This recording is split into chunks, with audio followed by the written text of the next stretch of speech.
All right, good evening, everyone. Thank you for joining us. I call this meeting to order at 6:17 p.m. Directors present this evening, Director Nimmo, Director Ramirez, Director After, myself, Director DeFreitas, and for the record, I'd like to note that Director Kuhlenberg will be joining us later on in the public meeting, and I will note when she arrives. So we do have a quorum. Thank you to our interpreter, Astrid. Would you please share the interpretation instructions with our participants, and then we can turn on the interpretation function. Thanks. The first business in order is the approval of the agenda. Directors, are there any proposed changes to the agenda? Also check that your microphones are on.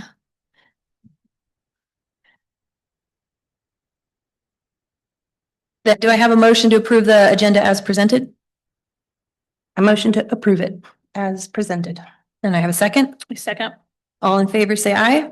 Aye. Motion passes. Our next agenda item is our opening celebrations and updates from our superintendent, Dr. Anna Cole. Good evening. It is April, which means there is a ton to talk about. It also means it's spring weather and assessment season. So right now in our schools this week, annual assessments are happening. CMAS, PSAT, they're essential for helping us monitor student growth and achievement. They provide critical data points for assessing the strengths and needs of our schools, as our board and community is aware of. Student outcome data from these assessments rolls up into key components of our school and district accreditation ratings. They're tracked closely by our strategic plan. So just want to celebrate our students who are, for their persistence and perseverance and swagger to dig into those assessments and show us what they're capable of. And also want to thank the staff who are creating supportive and celebratory and positive testing atmospheres, to our parents for helping make sure our kids are present and rested and well fed and ready to go every day. So keep at it and hang in there, students. Also want to celebrate the early childhood education staff. They hosted an all-day staff training last Friday, April 10th, to work specifically on TS Gold. When we talk about assessment season, TS Gold is a really essential, critical online observation-based formative assessment system that is designed for teachers to track the development and learning of children from birth through kindergarten. This data does roll up into especially like our special education programs metrics and their accreditation. So it's also a very important assessment, even though it's for our tiniest students. It evaluates children across various domains, including social, emotional, physical, language, cognitive literacy, and even mathematics for our little 4-year-olds. The team of about 70 early childhood education professionals was incredibly engaged, focused, and enthusiastic about this training on TS Gold. And so much so that the professionals and consultants who were part of the training from the Colorado Department of Education and folks from the Rocky Mountain Early Childhood Council who came to observe shared feedback that this was one of the strongest TS Gold professional developments and trainings they've observed and participated in, specifically because of the professionalism and engagement of the Roaring Fork School District Early Childhood team. So just want to really send a kudos out to those educators staying in it and engaged. Additionally, probably for a lot of us, students and staff and parents, spring break feels like a very long time ago. But I want to appreciate the Roaring Fork School District custodial team. This team actually works on a 260-day calendar and does not have spring break. So while the rest of us were out, this team was working hard on deep cleaning and collaborative projects with our local fire departments to keep schools clean and safe. So many thanks to the team for their dedication and hard work. We are almost finished with, but we are hosting another round of community coffee talks. We'll wrap these up on Friday morning at CC's in Basalt at 9 a.m. So many thanks to the local small business owners, Bluebird Cafe in Glenwood, Bonfire Coffee in Carbondale, and CC's in Basalt, who are willing to host us. And importantly, many thanks to the parents and community members who attend. We've had 2 really robust roundtables the last 2 weeks. We discussed topics ranging from cell phones to school safety, budgets to comprehensive human sexuality curriculum implementation. Conversations are engaging, collaborative, and kind, even when everyone around the table does not agree. Folks are keeping students at the center, and I'm really grateful for the time. Director Ramirez was at our Glenwood meeting as well. And I want to just reassure the community, because we're not always in that hour getting to everybody's questions and concerns.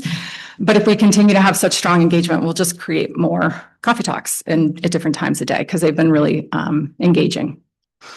And then finally, I want to pause and preempt what we're going to go to next, which is the superintendent report. And I want to thank all our student leaders who are in attendance tonight. Their work is an incredible testament to the power of young people to create change in the spaces that matter to them.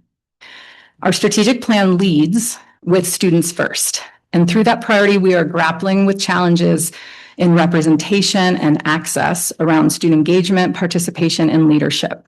This particular group of students who has big old teams behind them have dedicated their time, their energy, their expertise, their social capital, and their passion to address these challenges that we've lifted up as a district directly in their school communities. And what you'll see tonight is that it is working. The metrics that we measure as a district on student belonging at the high school level are trending slowly in the right direction. And we believe this is 100% due to the problem-solving, creativity, and leadership that you're going to see tonight. And of course, supporting the students, and many of whom are here tonight, their school administrators, their deans of culture, Garrett Peters at Glenwood Springs High School, Cora Carb at Roaring Fork High School, who's also will be shifting into being principal at CMS next year, Dominic Roman at Basalt High School, who will also be shifting into Director of Family Resource Center next year. Finally, as most of what we do as a community, as a governance team and administration in this room and these meetings is we address challenges, and it can be really hard and heavy work. We don't always agree that things are moving in the right direction. But today will remind us that every day the Roaring Fork schools are creating absolutely transformative spaces for students to grow and learn and lead. And there is a lot that is working really, really well in our schools. I know we have a packed agenda. We have a long night ahead of us. We have a robust public comment period and many topics to address tonight. But I really want to urge everybody in this room to pause for a moment on your motivations and your interests in the issues and whatever brought you here tonight, whatever you're bringing into this space, to just set that aside and be super present for the privilege of learning from this group of leaders. All right, that means that the next business in order is a presentation from Dr. Cole, Joel Hathaway, along with members from our high school student leadership teams and deans of culture. So thank you all so much for being here. And like I said, we have all of the hard questions lined up to throw at you as soon as you're done. So get ready.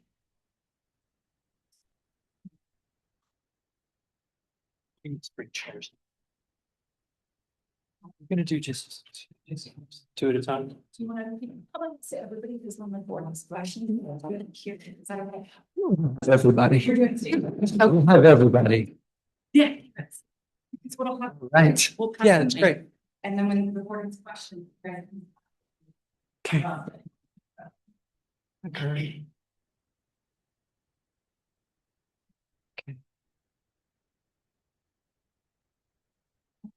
I am so very thrilled to introduce you to a few outstanding student leaders from our high schools this evening. I would like to give you updates on Initiative 1.1, Student Leadership. Our hope for this initiative is to reimagine student leadership opportunities at all levels to amplify historically marginalized student voices, especially emerging bilinguals and students of color. We want to strengthen representation of student leadership in school culture and decision-making. And when you think about the flower of our strategic plan, this one lives in the upper left. It's blue and it's called Students First.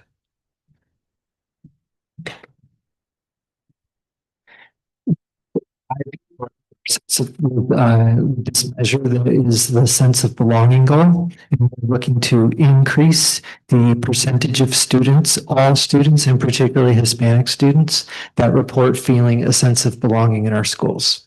And if you look closely at our data, high school student sense of belonging scores do show an increase on both Healthy Kids Colorado survey and the Panorama Student Survey, which is a huge celebration and largely the work of all these people that are surrounding including me right now. The only, I think, pushback to what I would say to Dr. Cole's awesome introduction is that it's actually a pretty substantial gain. It is small gains, yes, but we see in panorama surveys 5-point gains from one year to the next, which is actually amazing. And in Healthy Kids surveys, we see gains that are even more than that from 2 years ago. So we're really proud of it. Just to take you quickly through the timeline of a couple of key moves that we made this year. So back in September, the students, the high school deans, several high school counselors, and we attended a student leadership summit in Denver, and we received training on inclusive leadership and building consensus, amplifying student voice. We also met some really cool people from all across the state and beyond, and we were also treated to a super exciting / scary bus ride thanks to Mr. Peters and Ms. Carp. In the fall, the kids, they took what they learned and they went back to their high schools and they developed strategies and started to form student groups to boost inclusive participation to meet our goals. In March and April, so just like actually currently and in the last couple of weeks, we re-administered a student survey that the students developed. The students wrote it. The students were curious about some things, they gave it, and they're the ones that have analyzed it. We wanted to gather year 2 data on the existing state of student leadership. And one caveat that I would put in your ears about this survey is that for now, this survey is really student-led, student-run, student-analyzed, and it's at the school level. We do have future plans that I'll talk about at the very end to integrate some key questions into our panorama survey so that next year and beyond, we can start to measure it on our dashboard and report to the board on what we're learning. But for now, it's a little bit less formal than that. It's still completely student run. All year long, the student leadership groups have executed our school-based initiatives. Okay, now I'm going to turn it over to Sam. And Sam, I'll do the formal introduction after this slide because that's what's next. Hi everybody, I'm Sam. And this is mainly talking about the student voice survey, which Joel was just talking about. And it was written last year by students at Roaring Fork High School Student Equity Council. And I thought it was really cool because it was mainly comprised of students and student leaders, including me, and I was one of the writers on the survey. And we really wanted to try and get a better understanding of where SEC should direct its efforts in action projects. And it was to make sure that our work was aligned with the needs of the students. How can we direct our sort of action projects to make sure it was mainly benefiting the students who we were serving? And we were particularly interested in 3 main questions. How often do adults at your school ask your opinions about important matters and decisions? Have you participated in clubs or sports at your school? And if not, what kept you from participating? And 3, do you feel represented by those student leaders at your school? So mainly those were main 3 questions that we were looking at. And it was really excellent to be a part of the writing committee alongside other students and with the help of Joel and Cora Carballera. So yeah. Awesome. Thank you so much. Okay, so formal introduction. Cora Carballera couldn't be with us tonight. She teaches the CMC class, but we're going to have a presentation on what's been happening at Roaring Fork High School. I would like to formally introduce Caroline Cole and Sam Stableford. Hi, I'm Caroline, and I just wanted to give you a quick overview of the history of Student Equity Club at Roaring Fork and a little summary of what we do in our meetings and how we run. So this is the 6th year Student Equity's been at Roaring Fork. And in the last 2 years, the club has shifted to being almost entirely student-led. So we have 2 co-presidents, who's Sam and I this year, and a number of other action project leaders and committee heads as well. We meet once a week, and we have over 25 regular club members, which is a big increase over the last few years. We always try to start our meetings with time to connect and build a community. So we'll do fun icebreakers or get to know you games to make sure we're all getting comfortable as a club. We also try to build in a lot of time to do learning as a group about skills or topics that we think is important for our action projects. So for example, we started this year with a couple lessons on how to have hard conversations as a group. We also try to build in a lot of time for people to speak up and share their ideas on inequities or issues that they've witnessed in the school and make sure everyone is able to feel like their voice is heard and they have a space to take action on issues that are important to them. We also build in a lot of time to work on our action projects as a group. So time for committees to meet with teachers, to analyze survey data was a big one this year. And then in the fall, as Joel mentioned, we attend a leadership training in the University of Denver. And then in January, a lot of members from our club attend the Youth Celebrate Diversity Conference in Denver, which is really cool. So one of our main projects this year was consolidating and analyzing the data from last year's student voice survey. And as a club, we identified two main areas that we really tried to hone in on this year for our action projects. The first one being that we noticed that Latino students showed a negative 9% difference in saying they felt like they belonged for all of the time at school. And then the second one being asked about participation in sports and clubs, there was a significantly higher percentage of Latino students reporting that they did not participate, but they wanted to. And so from there, we kind of took some of the data from there and we sort of discussed as a team, Student Equity Council, what we wanted to do with that data. And so we started to form some action projects around it in the spring. And so the action projects have been that the Student Equity Council has interacted with Roaring Fork High School student body. And as said before, we try and look at the data and feedback from the students to know where we should be directing our efforts. So some past projects included the bilingual community lunch. We did that last year and this year. And some goals that we had were to try and connect with bilingual students and invite students who have recently immigrated to the United States and to our community to make sure that they had sort of a good way to connect with the rest of the student body. And we also wanted to understand from students what felt inclusive or not. And so we thought it was a cool way to sort of integrate a natural sort of lunch where everybody can have conversations and connect while also discussing some equity disparities that students might be seeing. Another one that is recent this year, another action project that is new, is the Sports and Clubs Fair. And some goals that we had were, we wanted to see whether or not students felt represented by their student leaders. So that would be in clubs like student council and things like that. And we wanted to address gaps in involvement and access to extracurricular activities, specifically among, we noticed some data and some disparities between, whether it be across grade, across race, and across gender, making sure that everybody felt like they could be included in clubs and sports. And we also wanted to create personal connections to foster a more inviting, inclusive, and involved environment in extracurricular activities. So another one that we did, which was a couple of years ago, I think we did it last year actually, and it was an anti-hate speech presentation to crews and also staff. And the goal was to educate students and teachers about hate speech and how it impacts the school culture and kind of to have an open forum for conversation and questions and a safe space for people to talk about it. So yeah, and then one thing that we've been doing pretty consistently since the club has started is promoting AP class enrollment through info sessions at the middle school to increase representation in those classes. So some next steps that we have specifically at Roaring Fork, and I'm sure some of them might be shared with Glenwood and Basalt as well, but to create, for us specifically with our action projects and next steps, we're creating a tip sheet for coaches and club sponsors to increase inclusivity, not just from the student side, but also from the coach and any sort of faculty that are involved in the club, and hosting more community activities and as an extension of the community lunches to encourage students to mix up and get to know each other a little bit better. Thank you so much. Okay. Mr. Gilbert Peters, the Dean of Culture from Glenwood Springs High School, and we were hoping that we would have Oswaldo Corona, who is a student leader at Glenwood Springs High School, but it also happens to be scholarship tonight at Glenwood Springs High School. So some of the students are back there, and Mr. Peters is in a hurry to get back there to celebrate that with them, but we're going to turn that over to Garrett.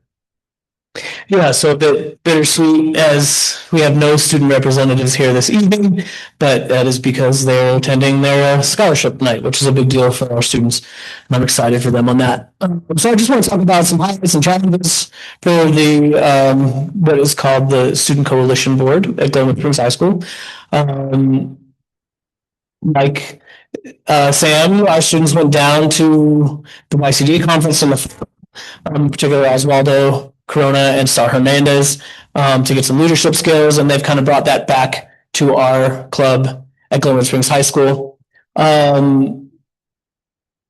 This has been a truly student-run organization, which I think almost to a fault, in that I didn't give them much guidance. These are two highly capable students, and I kind of wanted to let them run with it. And I think they had a lot of successes. They had a lot of really good conversations, but at the end of the day, they felt like the action behind their ideas was limited. And that's where the intent is to pick up next year. Unfortunately, a good portion of the coalition board is made up of seniors, so we will lose a large portion of our group in the fall, but I do have some pretty dedicated sophomores and juniors that are looking to step into some leadership roles. And we've actually just on Monday had a meeting talking about their ideas and what they want to do moving forward in the fall. And I think one of the challenges for our program in particular at Glenwood Springs High School was that they had a lot of really big ideas. And I think we need to have small action steps put in place to get to those big ideas. One of their big ideas they want to put forward was a peer-to-peer counseling organization. And they actually have a teacher at Glenwood Springs High School who's done peer-to-peer counseling before. And he was on board with working with students on that, but given budgetary things like that for next year, he started to pull away from that, feeling that teachers are going to have to do more with less. And with that, he felt like, as a teacher that already has a lot on his plate, not like too much to take on. So they haven't abandoned the idea of the peer-to-peer counseling. They're looking for avenues to make that happen. But I think it might just be a road that we have to kind of walk down for a while before we get where we'd like to be with that. As far as the future, our board has some really great ideas on trying to get more people involved. We have a relatively diverse population within the club as it sits, but we want to reach out to all of the clubs in the building and try to get representatives from each club, get representatives from athletics programs. They have some ideas about getting the clubs to set up in the things like that to try to get some exposure. Because increase at Glenwood Springs High School is student engagement. I think Glenwood Springs is up against some unique challenges in that we have a population that is spread up from Carbondale all the way to Parachute in some instances. And because our population is so spread out, staying after school for events and things like that, sometimes we see limited participation in after school activities, at least compared to years past. And so they want to find ways to move the kids back into that engagement. We really feel that the more they feel connected to this community of Glenwood Springs High School, the better they're going to perform when it comes to their academics, and then the more they're going to get out of their experience as part of the Roaring Fork School District. So the club is really focused on trying to improve engagement and participation, and so they want to do a lot of outreach in the fall to try to get clubs involved, get people involved in clubs, and find a way for them to feel a part of the Glenwood Springs High School community and hopefully the larger community as well. So those are the goals. And again, I want to keep in mind because this is about student voice, and I'm a student, but not in the sense that we are considering today. So any questions I have, I look forward to that. Yeah. You're a student of life. For Basalt High School, thank you so much, Garrett. From Basalt High School, we have the Dean of Culture, Dominic Roman, and we have two more seniors, so it's all seniors on this panel. We have Ruthie Lafaro and Hector Canales.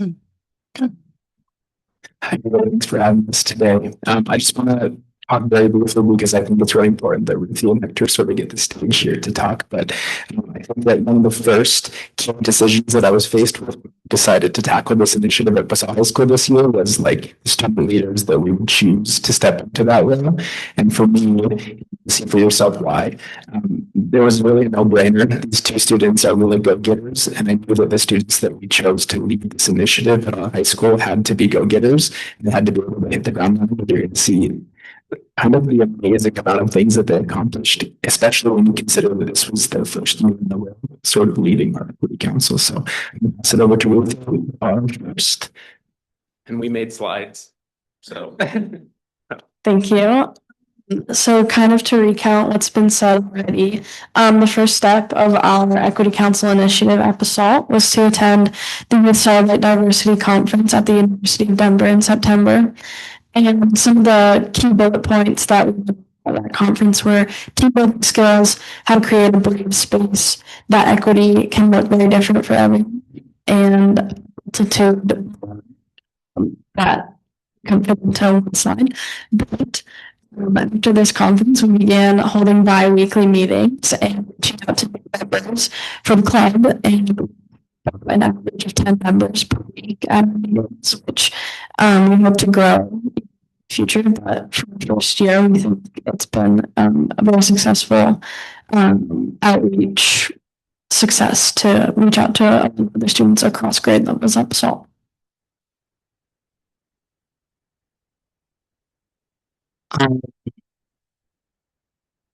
Because the club is new, because topics to our table, and we decided to choose one because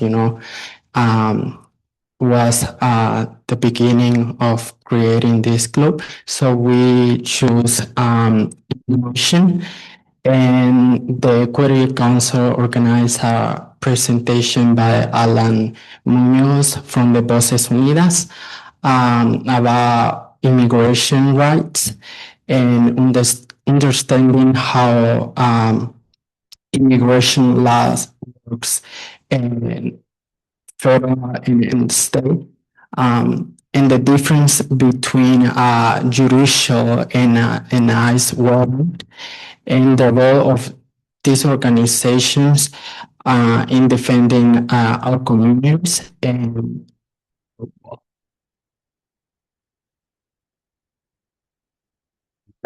so second semester to start off in January, our Equity Council partnered with community leaders and teachers to lead the staff at BHS through these trainings on the best practices for supporting LGBTQIA plus students, updates on the safe haven protocol and immigration rights that students have in schools, and the rights that students with disabilities have in schools.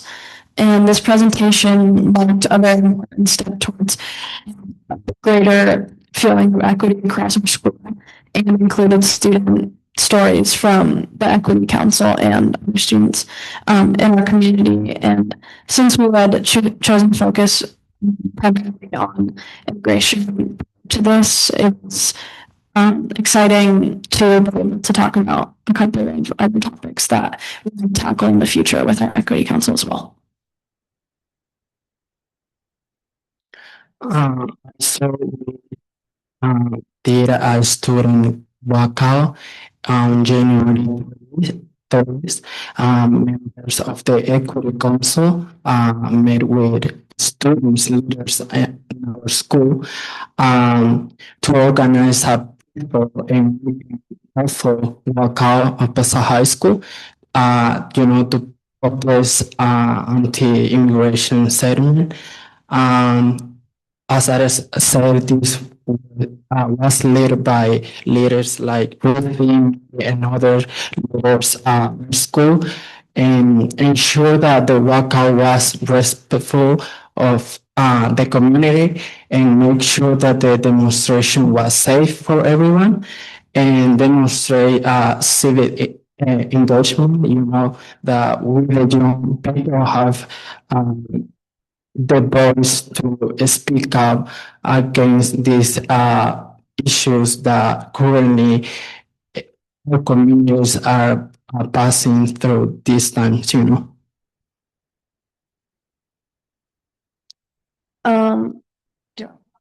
you want to go? Did you have more? Did you have? Yeah, I think it's all right. Okay. So as Joel mentioned, Hector and I are both seniors. But confident that our juniors and underclassmen Equity Council in very good hands.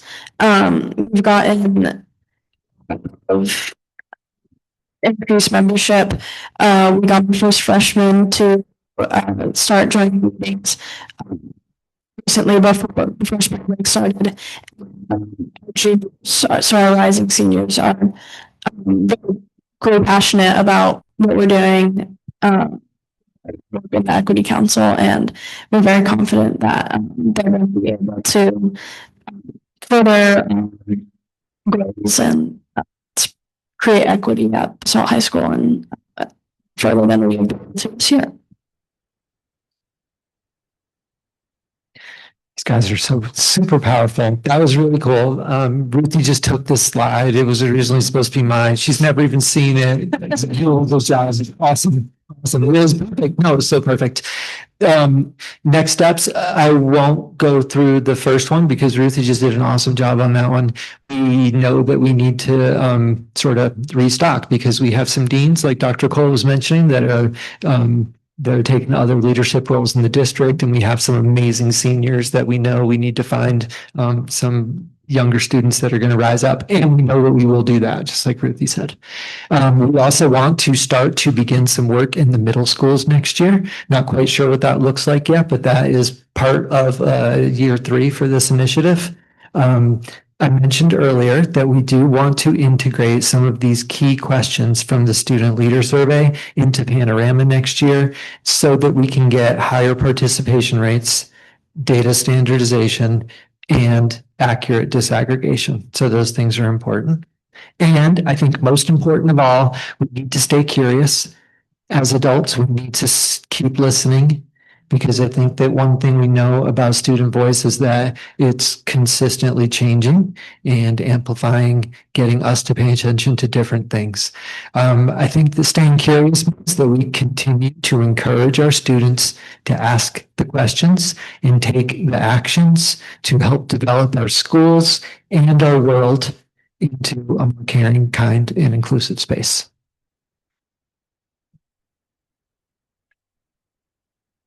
Thank you. Thank you all so much for that time.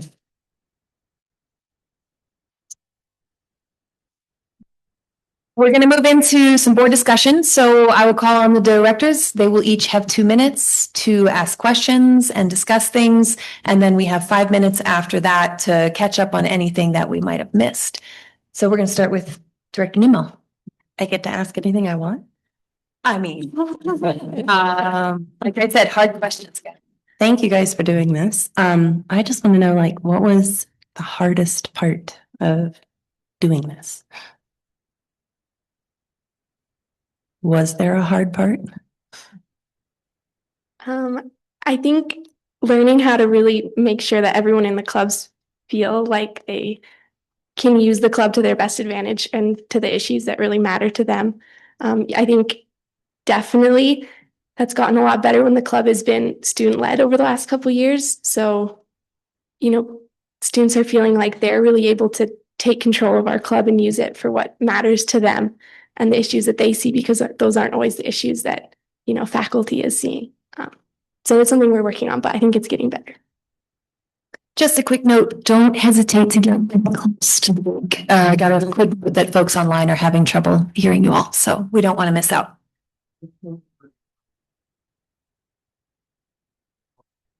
Oh, never mind. Listen, not me. It's a fine line. Sorry. Anyone else?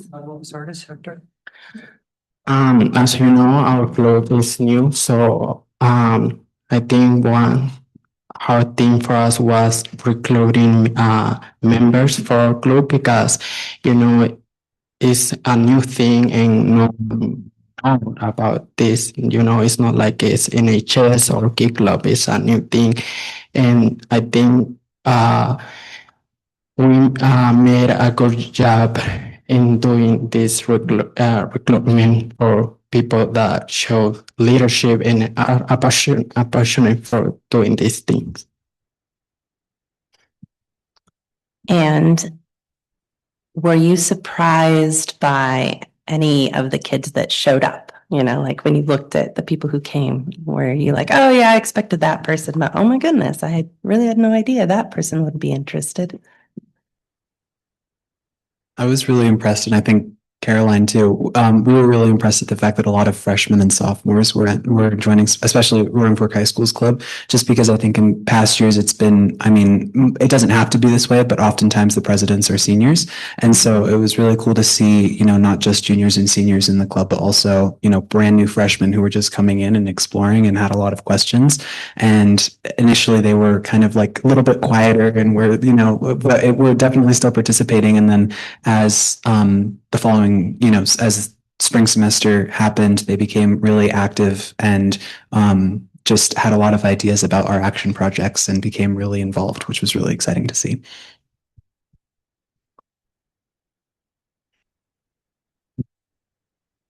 I would say I was necessarily surprised at the students who showed up to meetings, but the students that have been in attendance, are students who I've interacted with in the past, but super close personal level, and there are students who have typically been quiet, so we always show them things, but I think one of the most rewarding parts of initiative this year at the start was to see some of these students who typically kind of hesitate to use their voice, really step up and super passionate, like Hector said, about the issues that we're trying to tackle as a club. And yeah, definitely it's just super and empowering to see that these students aren't feeling as afraid or timid to use their voice.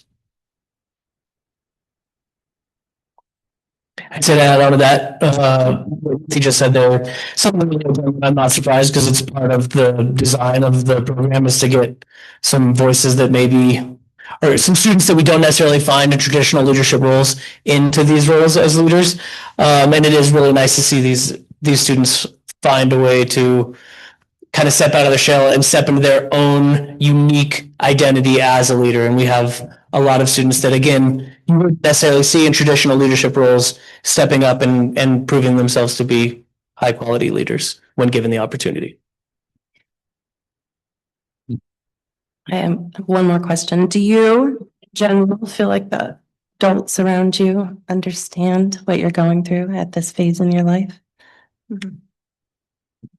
That's a great question. That's not for you, John. I know, I get it. I'm so curious.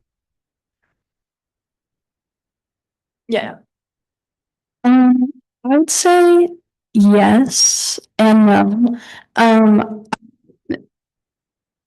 Second semester senior year, I don't know why it's hard.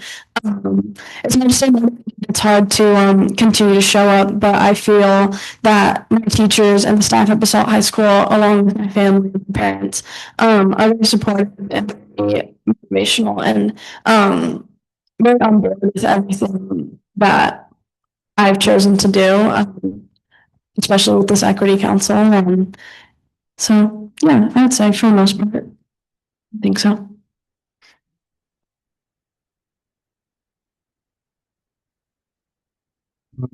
As you know, Ruthie said, so I think personally, it's my senior year and scholarship and application for college, all those things.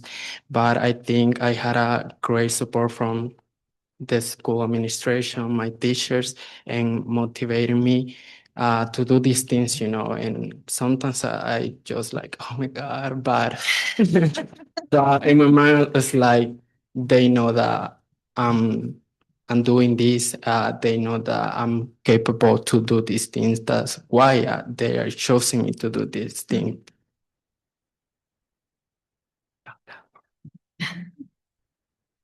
I think that yes, in general, most of the adults, I think especially in a school setting, know what it's like to be a senior and to have a lot going on. And then, it's also hard. Everyone's got different things going on in their life, but I think more importantly, all the adults are really willing to sort of meet you halfway or adjust to what you need if you're willing to kind of take that first step and let them know what you need help with or what they could be doing a little differently. So. Yeah, I agree. Second everything that everybody said so far. And I think that it's definitely what Ruthie said. It's like a yes and no situation. And I think that it's the curiosity and like genuine interest from Joel and I mean just the adults that I've interacted with specifically with like, you know, Miss Carb and Joel and other adults in the building. It's the curiosity and the want and to even try and understand what we're going through is the part that really matters. And I think that that's the part that really I think like helps students feel the need and the want to open up as opposed to the sort of like, no, we understand, we get it. It's like, no, I think when you ask questions and you become, you know, kind of what Joel was saying, staying curious is the most important part. And I think that's really impactful for all of us. Awesome. Well, thank you so much for being. Oh, was it one more? Oh, okay. Thank you so much for being here. I'm super excited for you guys. I just want to remind you that you like the best part of your lives are still in front of you. And it's, you know, getting this amazing base is going to be a good start for you, but this is just the start. Like the rest of your life is coming and it's going to be amazing. But thank you. Thanks. Director After? Those are great questions. And so first of all, thank you for taking time. Thanks for being here. And in lieu of the scholarship night from Glenwood, we'll get you out of here so you can get back to that. But thanks for all the work and the leadership that you all, staff and students, have put into this over many years. I don't have many questions. The presentations were really thorough. I did just wonder, since you have the mic, if there's anything that we haven't asked yet or that you didn't cover in the presentation that you're really proud of that you would like to share, or a challenge that was really hard for you, but you want to let us know about and you haven't yet. I'd just say we briefly mentioned that we had the sports and clubs fair this year, but I would just say that that was really, really successful. A lot of clubs would have like double the participants the next week. A lot of students felt like they had no idea these clubs even existed, but now they were able to get involved, you know? So I think that was really cool. And the club is hoping to do one in the fall next year to get even more participation.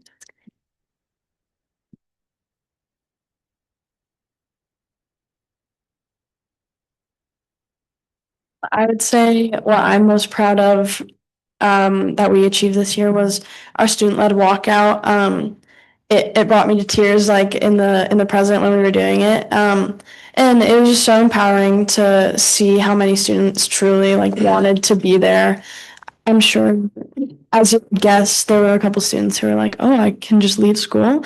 But you know, for the most part, I would say 99% of the students there were so excited to be there, and were so passionate about what we were doing as a club and as a student body, and just to see everyone come together in the way that we did on that day, really just it gave me a lot of faith for us as a young generation. And oftentimes I view our generation as the last line of defense for various issues across the board, but that it meant a lot to me. And I think, I don't know if Hector agrees, but it was really meaningful to me.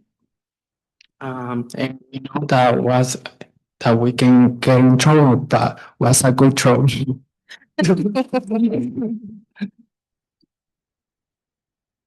Thank you. Thanks for being here. Director Ramirez? Thank you.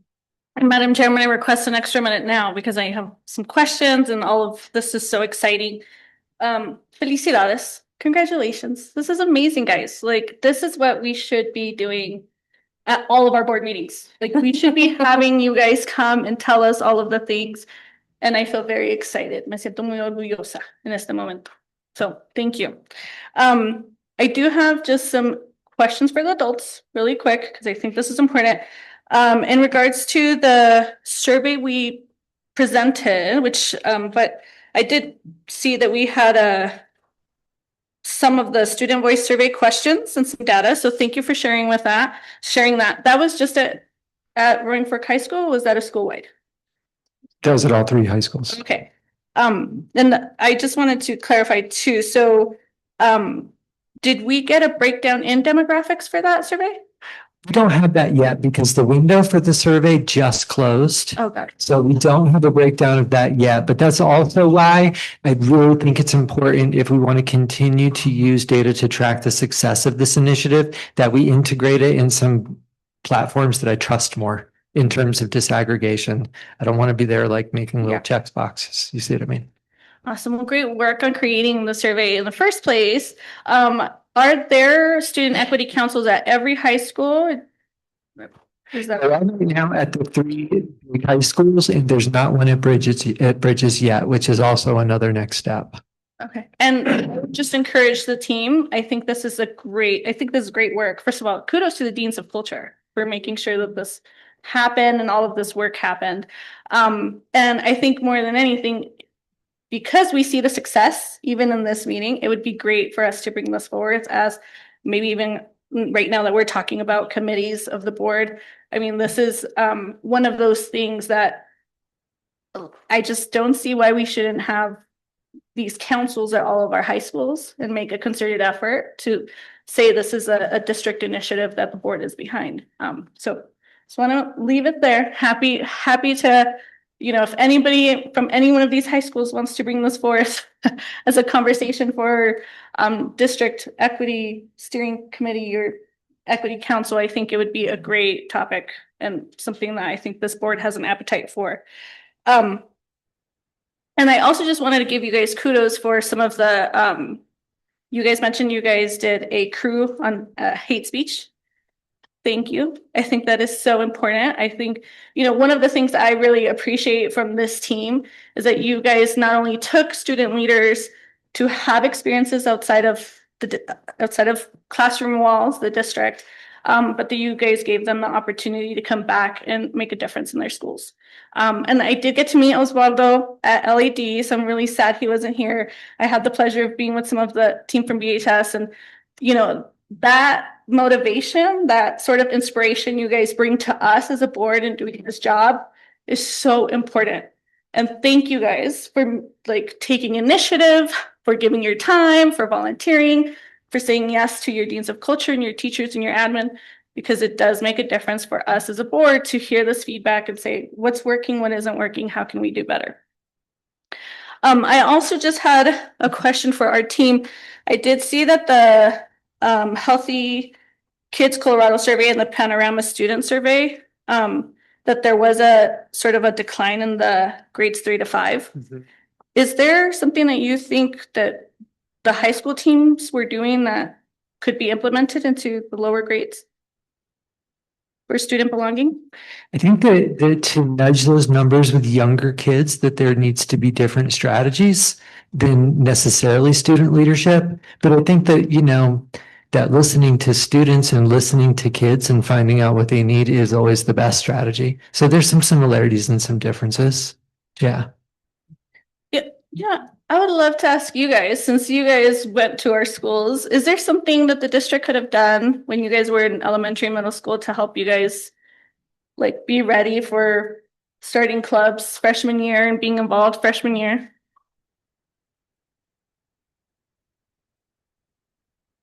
There was one thing that I thought was that's something that I think was done that could be done more of. I know that I mentioned briefly that Student Equity Council did the promoting AP class enrollment through info sessions. And I think taking that sort of format and then putting it into among more things. So maybe a sports and clubs fair exclusively for incoming freshmen. And if it does at some point kind of move into the middle school, doing that for fourth graders even, but just making sure that they're young people, and even for those people who you're talking about, the demographic that you were just talking about, making sure that there's outreach and know that there's something that when they show up to, a bigger building and a whole new staff and a whole new group of faculty, to know that there's options for them to get involved and they already know it right off the bat instead of trying to figure it out as they're kind of going through. But yeah, that's one thing that I think could be amplified as opposed to something that could be changed. But yeah.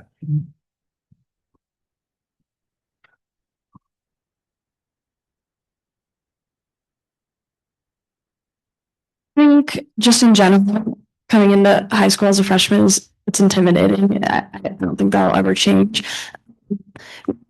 Hector, so as freshman, student council was still just that. It was student council, it was a club. It was entirely, for the most part, student run. And then sophomore, it transitioned to student leadership, which is now a class that we take for a letter grade. And I think we've done a good job of utilizing that for freshmen. And I think we're presentation across our grade levels in the class. And it's given me relationships with students that I never would have really expected.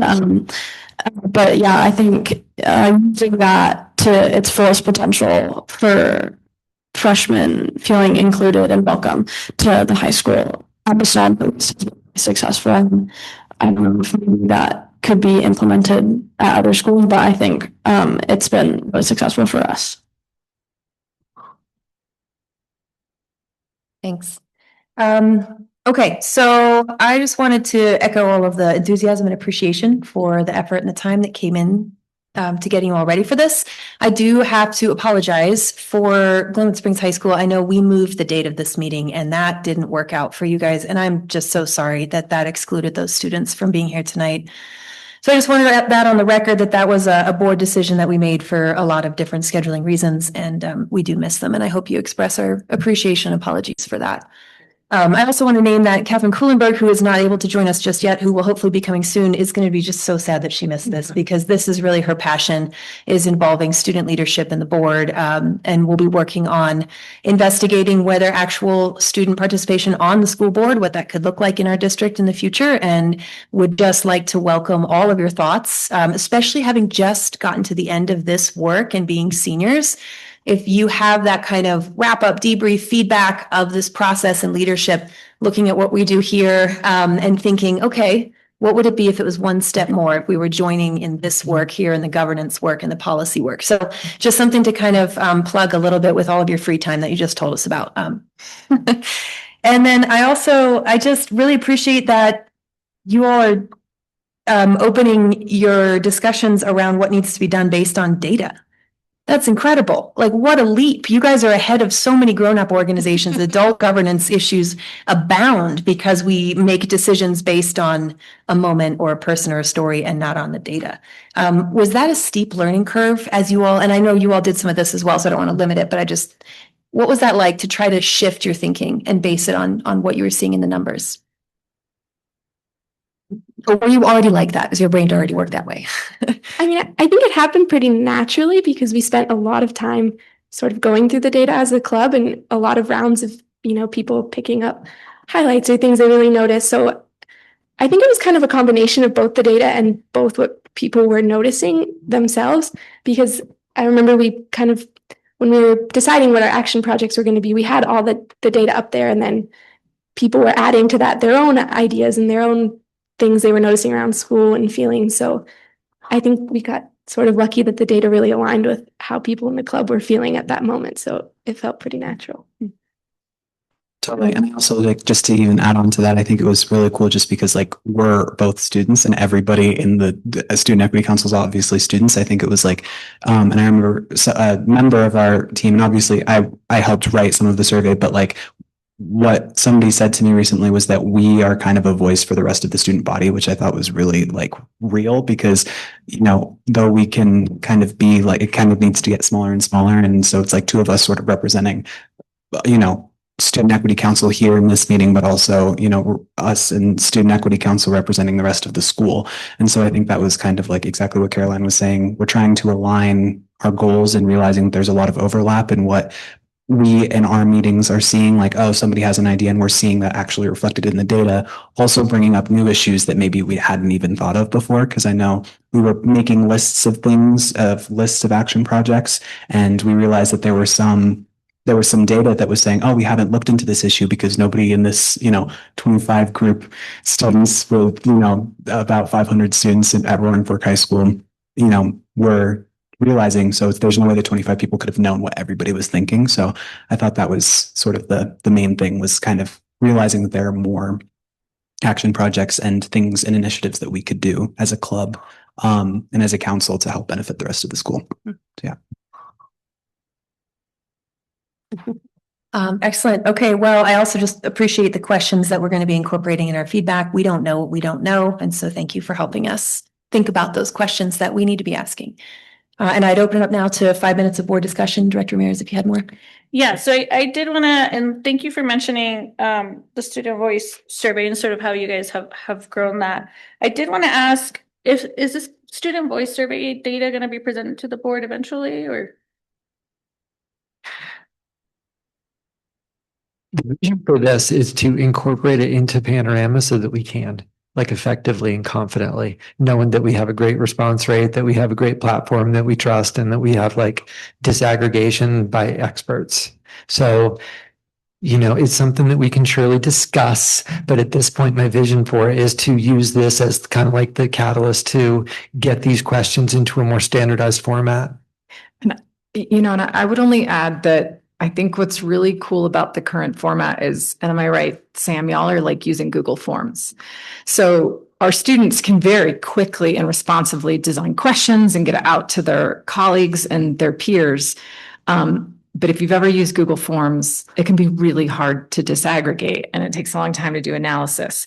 And so I think there's a little bit of a cost benefit analysis where this is their survey and we want to keep it as close to students as possible. And as we grab some of their really great questions and put them into Panorama and roll it up to the district level, it becomes something that we can manipulate better because it's a more robust data analysis tool, but then it loses the closeness to what is a burning issue at Basalt High School or what is coming up that is really feels important for the students at Fork or Glenwood to ask. And so I do think, I mean, we can certainly talk more about it, but I would name that like the data that in particular at the district level we're looking at are those things in the strategic plan, the Healthy Kids Colorado, the Panorama Student Survey, those metrics on specifically on like, do you feel like you belong at school, which is asked a couple different ways in both of those surveys, and the question around, are you participating in clubs and sports activities?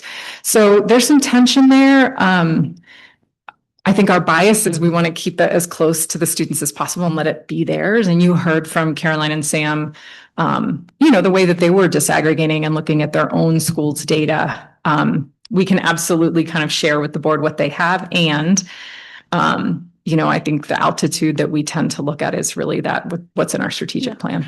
So maybe both and. I would absolutely love, so the last two surveys were done for all schools or, okay, so would love to see the last two surveys, just as it is, as you guys have, you know, I'm not asking for like a complete like disaggregated thing, but I would love to see just what you guys gathered. It was a concerted effort from this team, and I think it's worthy for the board to see your guys' work and see what you guys were able to accomplish. And then I did have a question about the student leadership at BHS. Is that something that we have across the district, or is that just BHS? Do we know? Hi. Choose to talk about this because I'm one of the teachers at the student leadership class. There's two of us. And actually tomorrow there's going to be an opportunity where Hector and our other head student in our student leadership class are going to be visiting Roaring Fork High School and having a little bit of a conversation with the principal and some of the student leaders to talk about the idea of maybe converting their student council club into a student leadership class. So it's really serendipitous that you would ask that question now, because tomorrow Hector's been planning for this. We met today to sort of talk about some of the things to focus on and why we think this functions better as a class in general. And they'll sort of take it and do with that information what they want, but it's pretty cool that we were invited to do that. So, well, kudos to you guys, this team. I, as a board member who has 2 years left on the board, would like to just push all of you guys in this room, parents, students, everybody, our team, Student Equity Council at all of our schools, I think is necessary. I think if that's a class, even better.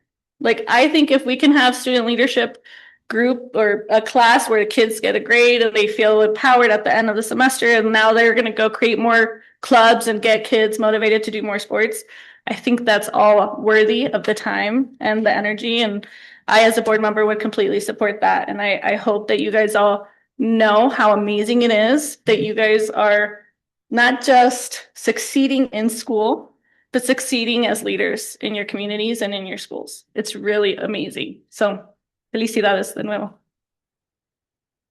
Thanks. Okay, one last thing to close us out. You mentioned, Caroline, not to put you on the spot, you all worked on hard conversations and teaching people how to have them. And I'm sure you all did very similar work when figuring out how to engage. And I'm wondering if each of you could just share one top level thing that you took away from that training that you think we all as a society would benefit from hearing. How do you have hard conversations?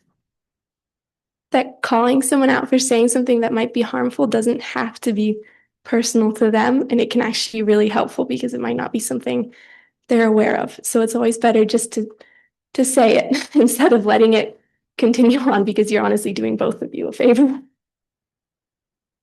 At like the triple 100 times that. And also I think that like that emphasis is on staying curious and keeping an open forum for there to be questions and curiosity as opposed to attacks. I think that's like one of the main things. And I know for me, especially when, you know, maybe for me, I might not know a term that somebody's talking about, or maybe I feel a little bit nervous to bring something up because I'm afraid that I'm going to say the wrong thing. I think that staying curious and knowing that there's a brave space as opposed to a safe space is super important.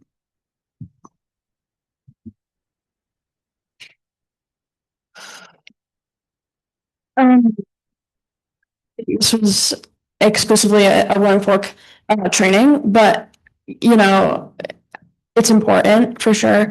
And I would say, in my experience, the most important and meaningful thing that you can do is to truly just actively listen and hear what the other person is saying, and kind of just try to set aside all of your personal biases for a second, as hard as it may be, and just truly hearing out what the other person has to say. Even if you don't understand, you don't agree, or you can't find the way to get it at that point in time, just listening is a lot of times the best thing you can do for someone. Thank you all so much. We look forward to seeing where you go next. Appreciate this.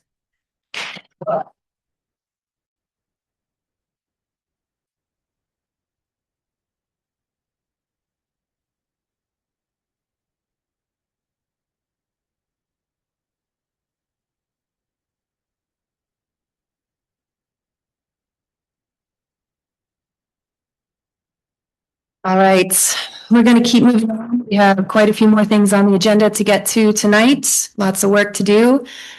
And at this time, we're going to welcome members of the public who have signed up to address the board. There are 8 speakers signed up tonight, and the board allots 45 minutes total for public comment to respect the time of all who are present. Speakers are to limit their remarks to 3 minutes or less. And reminder to all speakers to uphold our procedures for public comment. And I just wanted to mention from our regulation that does talk about defamatory language and threatening remarks are out of order. And as far as one note for the audience, let's hold the applause. Take that energy to our sports fields. We have so many kids doing amazing things, just like these all did. But as far as public comment, it's not an appropriate response in this forum. So I'm going to ask that you hold that applause, and we'll save it for energy on the field. So our first speaker of the night is Maureen Bierman.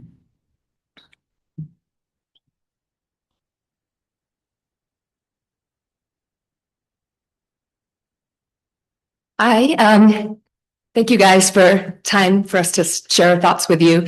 My name is Maureen Bierman. I'm a Glenwood Springs resident, and I have 2 kids who are currently in the RFSD, a 1st grader and a 5th grader at GSES. I wanted to talk to a couple of points related to student mental health and well-being and belonging, and I specifically wanted to actually first reference the presentation that we just saw, which was pretty incredible. The work that's being done by the students in the high schools and supported by faculty and staff and by you all is hugely important, and ties into what I want to talk about next in a moment. But in particular, they're leaving a legacy, which is really cool. I'm grateful as a parent whose kids are going to be making it through the middle schools and in the high school within the next decade and a half, and it's amazing to see this groundwork being laid now. So thank you to faculty who are involved in that, and please pass on to the students that their presentation was amazing and the work they're doing is amazing and leaves a huge legacy. So related to that, this sense of belonging that's being created, which I really like that concept rather than something like equity, which is important, but I think the end goal really should be belonging, because that we know is one of the things that contributes best to student well-being and mental health over the long run. we're going to be talking about cell phone bans later tonight, and I think that that's a really great step towards helping students continue to have a cohesive community sense of belonging. We know that there's a lot of data out there about how cell phone usage and social media usage can be a divisive factor that damages students' mental health. And I encourage you all to be very thoughtful and hopefully pass some sort of policy around banning cell phones from school. I like this idea. I think it just is a great way to move forward with a data-driven policy that we know is going to benefit all of our students. Related to this also, I want to talk a little bit about my experience and my children's experience with the 3 R's health curriculum. Both of my students have had lessons in this curriculum this year. And prior to each of them having this, about a week before, we received a few different messages, text message, information sent home to us. So a couple different mediums in English and Spanish, letting us know that these lessons were going to happen. We were notified what was going to be lessons. We were notified who was going to be giving them and what to do if we wanted to opt out. It was very clear.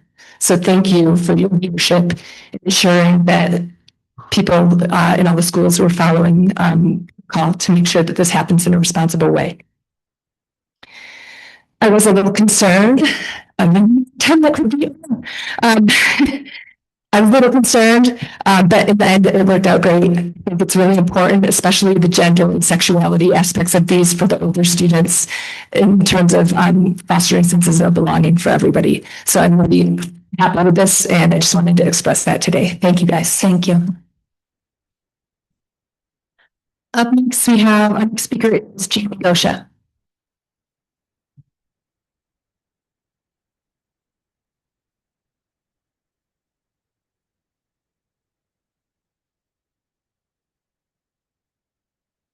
My name is Jamie Gosha. I'm the parent of 2 children who attended school in this district and am a homeowner and educator formerly employed by this district. This is the 3rd time I've spoken in opposition to the sex education curriculum implemented in elementary schools this semester, along with several other concerned parents and stakeholders. Many others have reached out to me thanking me for standing up for the children who are exposed to this inappropriate and premature sexualization, as they feel they cannot for fear of the discrimination their children would face in our current school environments. This, coupled with the manner in which school administration and board members have responded to parent and community concerns, explains the erosion of public trust and declining student enrollment this district is facing. I've spent my professional career studying child development and neuroscience and educating our youngest and most vulnerable students from birth to age 8 who fall on varying points of the developmental continuum from severely delayed to gifted. And for the past 10 years, I've also had the privilege of educating early childhood teachers at our local college.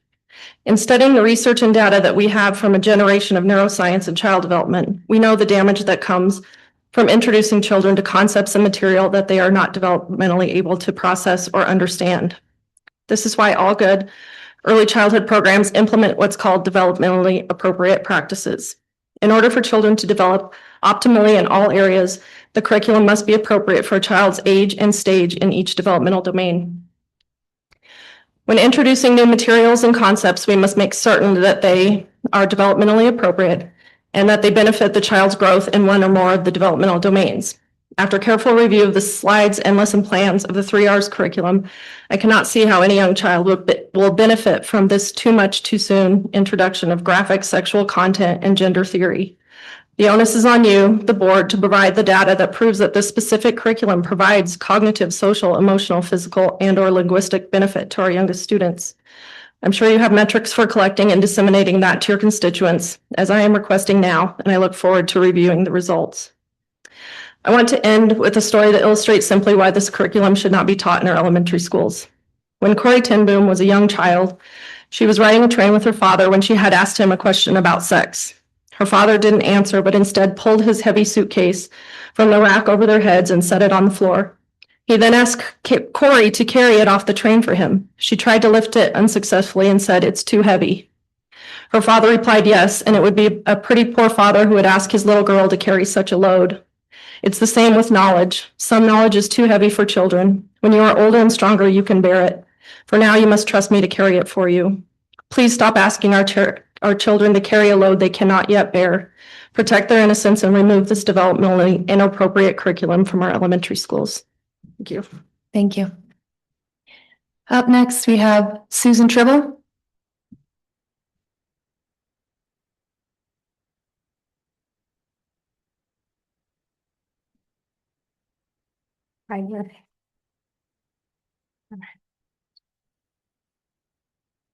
So I have to say, this is the first time you guys look like you're engaged with us. You should have the 1% of the 30% come up more often. They were pretty good, huh? I was impressed with that. So I wanted to talk a little bit about the budget. It's kind of hard to ignore the fact that the district is considering yet again another mill levy override, which you did in 2021, which again is only 5 years ago. But when you had a little bit of money left over in the budget, you decided to take 12% of that and put it towards housing. You can't save any money. I mean, like, you should have taken that and put it away for a rainy day or for some other use. But you couldn't do that. It was like burning a hole in your pocket. The current MLO you are suggesting is also supposed to go to help fund teacher salaries. Our students are at a desperately low statewide academic score. The budget doesn't include the increase in property taxes you will receive and that we have experienced this year. So those funds aren't in that budget that I could tell. It doesn't include the 7A funds you'll be receiving either. You do not need a MLO, you need a new superintendent. If other companies were run the way the schools district is run, they would be filing bankruptcy, restructuring, and firing key personnel. The district has failed its teachers, students, and parents. There is no coming back from this. The board needs to act swiftly if it wants to regain any form of respect from the community.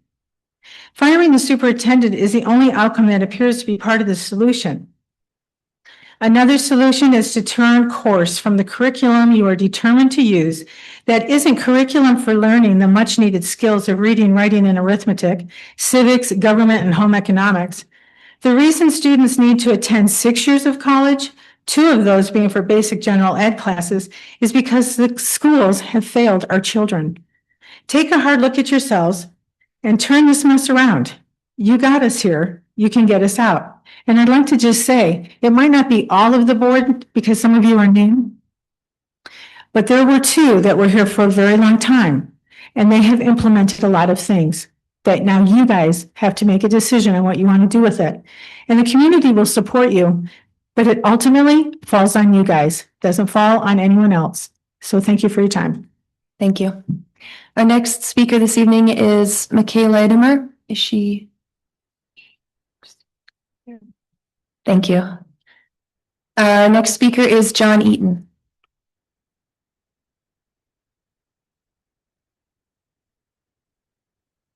Also, please move all recording devices into the audience seating area. That's part of our regulation and policy. Thank you. First off, I'd like to congratulate Carl Freerich on his amazing coaching career at Basalt High School football. Back 25 years ago, when Basalt was the soccer powerhouse on the Western Slope, Carl asked me how we did it. And I told him it was through a strong youth program, which had strong parental support, good coaching, and good athletes. He listened, and it took some time, but they did really well. The point is, he listened to people who did really well and were very successful. So what is your objectives? Academically speaking. Academically, it should be 100% grade level graduation. Right now, you're at 25%, and this is a horrible failure. That's your grade, 25%. Any way you describe it, it's a very bad grade. When I was in school, if you got a grade that low, they would call your parents in and you would have a conference. Can we call your parents in, school board? What would your parents say at this dismal failure? The interesting thing is that you're letting 92% of the students walk in graduation as if they made grade level. That is 67% who didn't earn it, but got it anyway. You guys act like used car salesmen. This car has a great stereo, great paint job, and great seats, but it only goes at 25 miles an hour, and we're not buying it. You have to go back to the drawing board, back to the basics, to what worked before. I heard some of the parents last few weeks say that when they were here in school 10, 15 years ago, they were winning academic awards. I said it before and I'll say it again. Call the old school board members who are the most successful and ask for their help. It is obvious that the 3R curriculum isn't working. Get rid of it and get rid of anyone who supports it. This is your legacy. You guys are at 25%. By the way, we looked up on the internet the people who designed the 3R program, and it's a group of anti-American people who hate the USA. And they are very successful at destroying our country through academics. You're asking for more money to keep this dismal failure afloat, and this is a sinking ship. Your superintendent recently said the missing $7 million was a clerical error. That's possibly the most irresponsible answer I have ever heard. With that comment, we call for an outside audit. Thanks. Thank you. Our next speaker is Mike Gosha.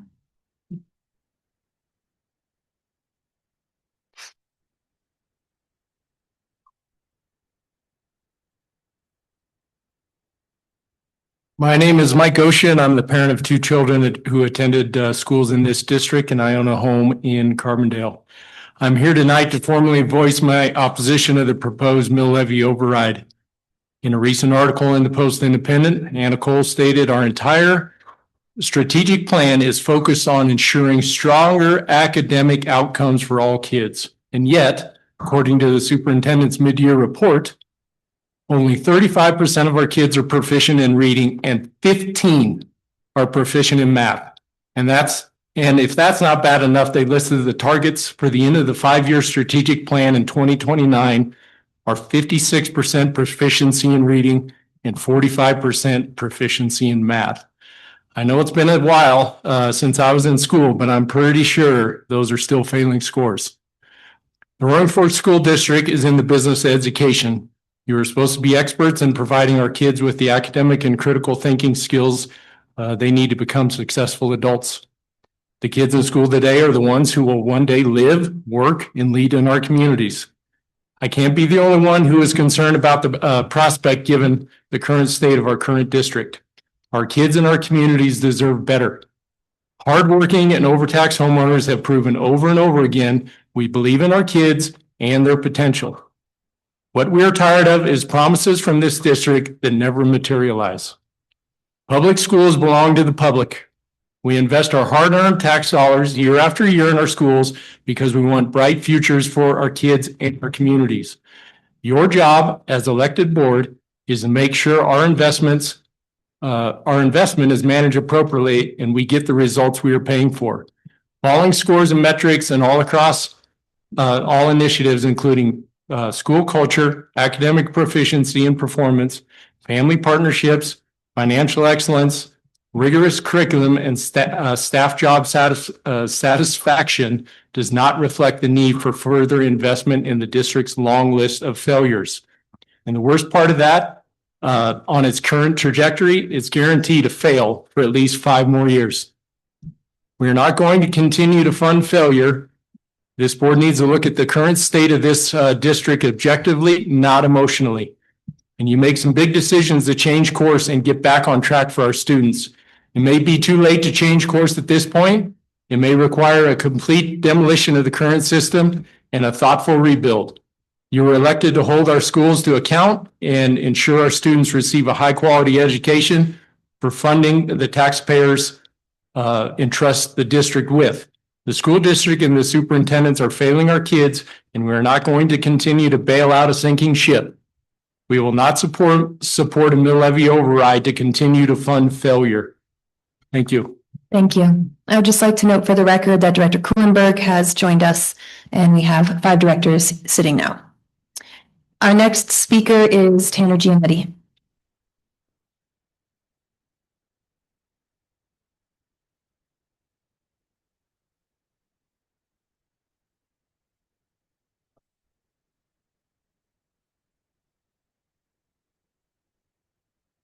At the last board meeting on March 18th, I provided you all with my formal parental rights dispute foundation and cited the violations I've compiled School District RE1 pertaining to the 3R sexuality curriculum's rollout and the flawed parental notice process. These violations include, but are not limited to, the federal mandate ending radical indoctrination through K through 12 schooling enacted January 25, constitutional mandates and precedent set forth for parental rights with Mohammed versus Taylor, June 25, and Mirabelli versus Bonta, March 26. Colorado State Law, CRS 13-22-107, and the in-district policy IHAM-R. My foundation went on to advocate for the district to replace this radical curriculum with a nationally accredited evidence-based curriculum absent ideological indoctrination. I provided 2 superior K through 12 curriculums, Health Smart and Positive Action. I advocated for the district to reform the parental notification process from the current passive opt-out to a mandatory opt-in policy to ensure parents are truly consenting for their children's participation. I called for full material access of the health curriculum at least 4 weeks prior to the disclosed lesson plan date, slideshows and visual materials included, with a reminder to be sent out 10 days prior to the lesson. In closing, I explained I was not bringing this information forward out of a desire for conflict, but out of a deep-seated commitment to protecting our youth, preserving our liberty, and conserving our community's values. I requested a private session with the board to find a resolution to these violations and have been given an answer. No. The superintendent has denied these violations allegedly per the district's legal counsel and has expressed the board has no desire to meet with me to discuss this further. Is this true? Is this truly how far we've fallen? How can you all be so blindly attached to this radical doctrine that each of you can simply dismiss these parental right violations and administrative flaws? I implore you to reconsider. Everything I've brought to your attention is thoroughly backed with evidence and documentation. I've submitted my entire dispute foundation for the public as written comment as well. As I've exhausted all administrative remedies available to me, there's effectively nothing I can do to help the district. Please reconsider, pull politics out of education, and stand for our children and for parental rights. Thank you. Our next speaker is Jody Barr.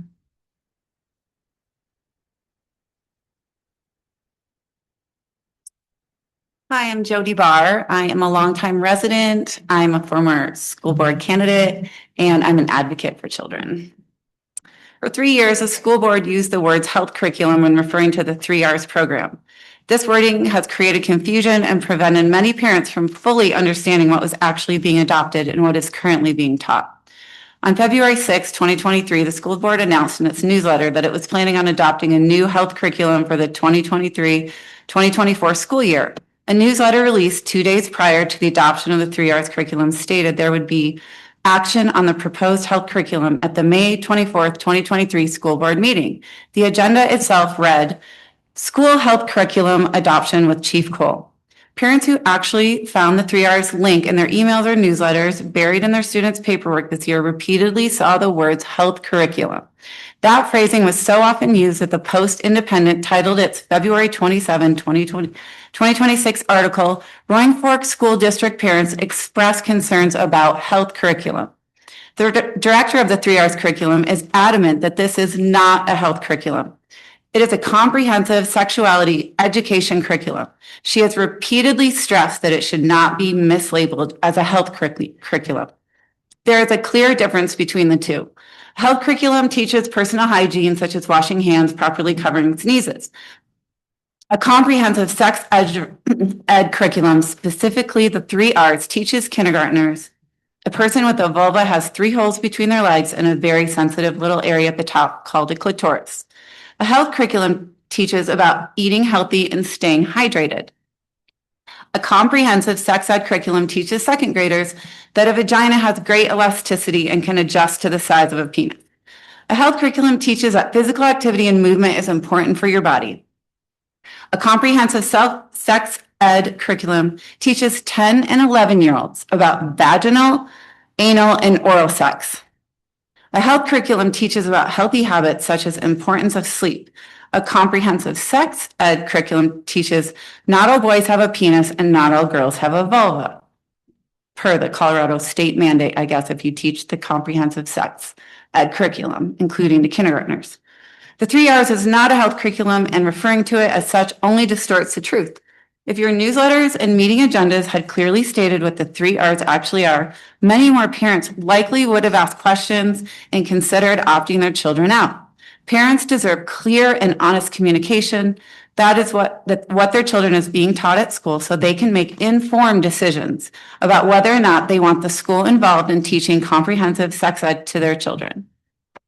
This is very uncomfortable to read.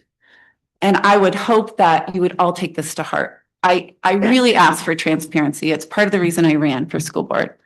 So I really hope you consider that. Thank you. Thank you. Thank you all very much. Just a reminder, in addition to the public comments, we did receive 47 written comments. All of those are available in the public agenda, which is linked on our website. So we had a very engaged community this week, which we really appreciate. The next business in order is the approval of the consent agenda, which includes routine personnel, minutes from our previous board meeting, policies GCHC, GDBC, GDO, and GDQB, and repeal of policies GDBB, GDN, and GDPC. Also included is approval of the 1.3 million CMS HVAC upgrade capital contract approval per the district's procurement policy. Directors, are there any items that you would like to pull off the consent agenda for a separate discussion? Madam Chair, I'd like to pull policy GDO. Policy GDO. Then do I have a motion to approve the agenda as amended? I make a motion to approve the agenda as amended. Do I have a second? I second. Please call the vote. Aye. Aye. Aye. Aye. Aye. And now we'll have a discussion on policy GDO. Director Ramirez? Thanks. So I did, in reviewing all of the policies, one flag that I had for policy GDO is that it does mention that the evaluation system is going to be reviewed every 5 years. And I felt like that should come at a faster rate if it's going to be a high quality evaluation system, especially with any changes in systems or district strategic plans, decisions that we want to shift. And so I felt like 5 years was too long for us to review. And I just wanted to make a suggestion that we shifted that to either 2 to 3 years, but wanted to hear from the team if there was a reason for 5. It's their staff insight. Sorry, I'll jump in and then Chief Brockman, if you've got anything to add. I think it would probably be capacity. We're, needing, frankly, to build a tighter system on this right now. And this is part of some of the work we have that isn't aligned in the strategic plan, is to have a more comprehensive system for support staff. And so I think it's really around capacity of, while we're actually implementing and doing this, to step back and rework and review, I think was really a capacity component that 2 and 3 years moves really fast. So I think it was just kind of a feeling around that, especially knowing that we still have a lot of work to do to get a comprehensive system in place. Chief Brockman, what else? Anything else to add?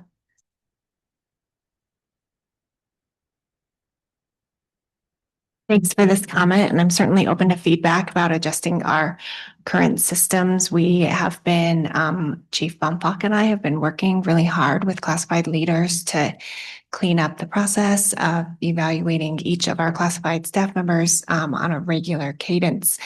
The 5 years in policy does give us an opportunity to have some fine tuning and tweaking of tools that we use and processes in between. It's not like we do nothing and then 5 years later there's a comprehensive review.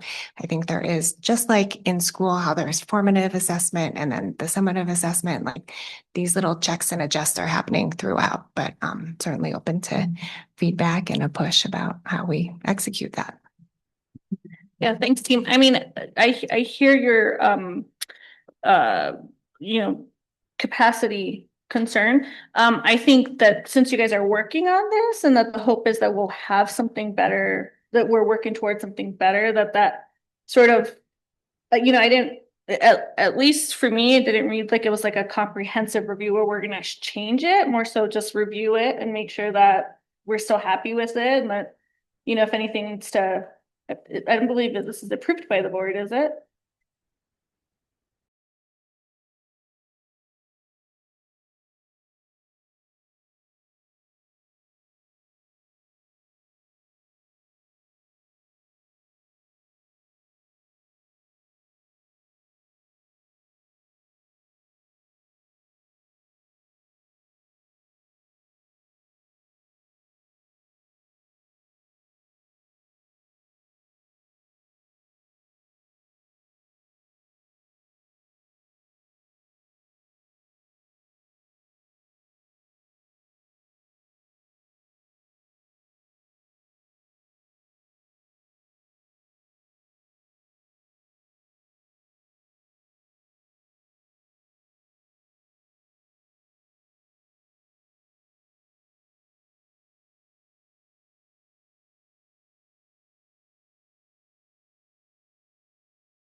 strategic plan that also lifts up classified coaching and evaluation paired with the expertise and leadership and capacity of Chief Brockman.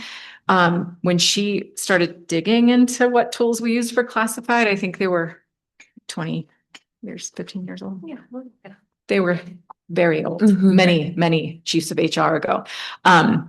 So I do think even this, at least 5 years, hey, what are you using? What are we doing? How are we evaluating classified staff is big steps in a much better direction than where we've been. And I wonder if Actually, yeah. Can you just do a quick check? We got a lot of things to cover still tonight. Jonathan, is it for you to get that revision up on the screen? I can't see it. That every 5 years, or can anyone else see the updated language? Because I'd prefer to see if we can come to agreement on it tonight, since we have a very packed policy schedule all the way through the end of the year. Yeah, I mean, I agree. I don't think we need to send it back to policy committee. I think, you know, I understand that this was for support staff. I feel like being their IBB rep has made me sort of feel like, you know, they get the short end of the stick a lot. And I wanted to make sure that we were sort of saying like, hey, we're going to keep this up to date. We're going to make sure that you guys are being evaluated, that you guys feel supported, that, you know. And so I think in that spirit, I was thinking, and I don't need the feedback on growth because I understand now that it's separate. But that was what I was imagining, was a system that we were using to evaluate, and how often we were going to like considering the strategic plan, considering our updates, everything, you know, our district, the future. That's where I felt like the push needed to be made to our team and the board. That 5 years feels like a long time. Again, that's two different boards. That's 2 elections on a board. And I think, you know, there's a lot of conversation around IBB. We're doing a lot more than we used to. And that was my push to the team. And I just wanted to make sure that I elevated that, because to me, as a evaluator, manager person, I think that, you know, that your tool is really important. And I just wanted to make sure, which it sounds like you guys are doing it annually anyways. That's what I'm hearing from you guys. We're doing professional development on the use of the tool annually with checks with managers, and then some updates to the tools have been coming, I think in a really nice way, in the form of like revisions that managers make themselves as they go through the cycle. They will notice some key components that are missing, and then they'll submit an updated tool, and then all the classified leaders are able to review it. And so it just is like more of a continual learning cycle for us as we work through this. Okay. So, Catherine, can you reread the language? Because it's not, I think Jonathan's in the document now, to be reviewed at least every 5 years. And what was your addition? The second clause was or more often if deemed necessary by staff or a majority of the board. Because I don't have edit access right now. I can see the change in my. Yeah, I do too. Okay. I don't think we need to add our majority of the board, because that's already technically it's policy if the board decides that that's. But I'm fine more often if deemed necessary by staff. Right. I feel like for me, again, would love to keep it shorter, but I defer to the board's decision and the team if we want to maintain it to every 5 years. I feel good about the additional language from Director Kuhlenberg, at least every 5 years, unless recommended by staff. And I would entertain a motion to approve the policy as amended. I make a motion to approve policy GDO, evaluation of support staff, as amended. A second. Do we need to call a vote or just say aye? Call a vote. Aye. Aye. Aye. Aye. Aye. Thank you very much. The next business is a budget 26-27 update presentation from Chief Chicoine that will include general fund revenue and expenses, roll up, revised revenues, and a legislative update. Am I on the right thing? Yes. Okay. Thank you.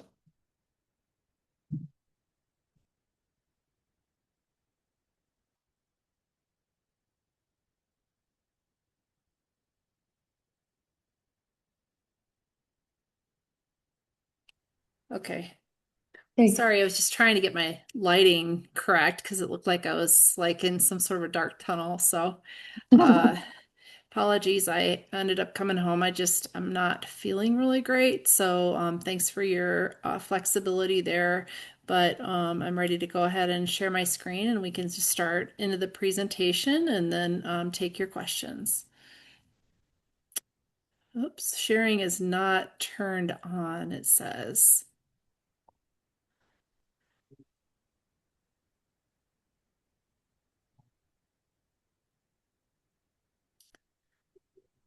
So Jonathan, I just sent a request to you to share so I could share. He said you should be good. Oh, okay, let's try it again. Oh, perfect, there it is. Yay. Thanks. Okay. Yeah, you bet. Okay. Okay, there we go. Then let me see if this. Okay. So can you see that okay? Yep, looks good. Oh, okay, perfect. Okay. So what we're going to be reviewing tonight is legislative updates, current budget assumptions, and the overall general fund for revenue and expenditures, including what's changed between the estimates and looking into an actual financial statement roll up that we're looking at this time. So, and then I also have some voiceover on these slides because the legislature, as you all know, continues to work on all of the School Finance Act and the long bill. So we've got some updates there as well. So first, I'll go ahead and have Anna start with the budget themes. Well, we had Finance Committee Monday, and one of the pieces of feedback from Director Ramirez in that meeting was, hey, we really need to hear you all start talking about as this budget evolves. What are the priorities? What are the themes? What are the values? And so this is an adjustment from what we shared with the finance team. And it really, Chief Chicoine and I really appreciated that push. And so added this. And as with everything with the budget, we start with kind of vague estimates and ideas and concepts. And then over March and April and May, we sharpen after feedback. So this is our first pancake of really trying to articulate the priorities and values and key themes with the board publicly. And so we're very interested to hear more from you and more on Finance Committee of, are we in the right direction? Are these the right priorities? And so again, just really appreciate the push to really be able to articulate this at this point, or probably even earlier next year. So I would say the big three things that we see as we're pulling this budget together, of course, is starting everything, ending everything begins with our kids. And really wanting to make sure that our budget is intentional about sustaining and strengthening programs that are supporting our students, really making sure we're investing in their learning environments, and that we're making sure that they have access to meaningful curriculum that is high quality, and research based, and is gonna really drive the impacts we want. So there's a lot of components of that you'll start to see lifted up as we start bringing forward budget narratives and those kinds of pieces that get into the specifics of different department budgets. The other really key component of our work is right next to students, as we know our kids are only going to do as well as our staff is thriving. And so we have a lot of commitments throughout the budget as it's been developing to support and sustain our staff benefits, to make sure that we're trying to preserve the best benefits that we can afford, that we are really being attentive to trying to honor the steps and lanes that exist in our salary schedule. And as you all know, in conversations exist that where we feel that we have limits and really having competitive salaries and benefits packages, that we're being proactive and looking at other strategies to address those challenges and needs. And then third, I would say the other big theme and value and priority that's coming up in our budget is balancing change. As our board and community is aware of, we are trying to mitigate, and frankly, we're really trying to slow the impact of student enrollment declines, as we are not alone in declining enrollment. And if you're watching the news, you see a lot of other districts in different ways folks are responding to declining enrollment. I think what we don't want to have happen is to feel that the rug is being pulled out from under us in terms of staffing and programs and schools and their ability to function at a high level. And so we know that there are a lot of shifts we need to make to right size our teams and departments. And at the same time, we want to really mitigate and slow that change to make sure that we're not overburdening our schools and really tying their hands behind their back and their ability to mitigate change and the pace of change. So you're going to see areas where We've taken steps to address staffing levels, and we still have more steps to take, but we're not doing them all at once. And so those are components in our budget as well. And then I would say a big piece of that balancing change is we know we're responding to dynamic environments. We're always responding to the dynamic needs of students, and we have got to make sure that we stay tightly aligned to our strategic plan, disciplined to the initiatives that we've kind of set forth, and that we've committed to, that we think are going to really have an impact in the long run over in our ability to really close that achievement gap, opportunity gap for our students. And so we're trying to make sure that we are, at the same time we're navigating a very dynamic environment, that we are staying steady and consistent with our implementation of the strategic plan. So those are some of the themes. They'll show up in the conversations, and we'll keep tightening those up. Thanks, Christy. Thank you. So looking at the legislative update, and this actually was from April 8th. This was from a week, almost 2 weeks ago. We just received some additional updates from the Rural School Alliance this morning, actually. So I'll just voice over those updates on these slides. But the first one is generally remained unchanged. The Long Bill and School Finance Act have been introduced as of that week and a half ago, and that usually indicates most of the work has been completed on the budget. They're still working on deliberations. They are waiting on additional economic forecasts, but we just found out today that they are probably not looking at making any adjustments despite the potential of revenue declines from the state's budget in the future. They have a fairly optimistic revenue estimate at the state, and it looks like that's going to hold at this point in time. So that is a little bit of a change. And the School Finance Act still does need some work, but it's getting closer as of now. So the good news is that the education was definitely spared from significant cuts beyond what the governor's proposal requested. So that's really good news for us. With the 30% phase in and the new funding formula is anticipated, and moving from a 4-year to a 3-year student averaging, which was included in the original governor's proposal, and taking off of the table the $1.7 million loss that the district would have incurred if they would have pulled the bond and mill levy override specific ownership taxes into the funding formula as a funding resource, and then taking it away from the district. They did not do that, which was really super good news for us. That helped us a lot. So the other good news is that the total program funding is similar to what we budgeted for. So it's not going to impact our budget where we need to look at additional cuts. And that it is actually at this point going to provide an additional $375,000. Now, there is some conversation around this last point on this slide, this 2.3% inflation retained for total program funding. The national is 4%. It just really indicates that the 2.3% is probably not keeping up with inflation. They're still talking about this point at the legislature, but I don't have any other information than that at this point in time. So another bad news, or some bad news that we have, which is moving the student averaging from 4 to 3 years, is a funding cut. So that was in the original governor's proposal, but it's still bad news. And then all new funding comes from state education fund savings. So they're taking some risks on their own budget. And that state education fund is looking at being insolvent within a few years. And it is also utilized for mid-year state revenue losses and potential instead of rescissions. And so it's taking away some of that buffer that is increasing the potential for rescissions in the future. So that is not necessarily good news. And I've already talked a little bit about this really optimistic high revenue number that the Legislative Council is using by about $400 million. Once again, this could yield additional mid-year rescissions unless the economy improves. But the second bullet point about whether or not the SFA and Long Bill will require additional reductions, they are going to hold at the current rates, which is good news from today. So they have also additional one-time funding used in the state's budget elsewhere, $270 million. So they still have a structural deficit in their budget, but they are balanced for this year, but a lot using one-time monies pretty much the summary there.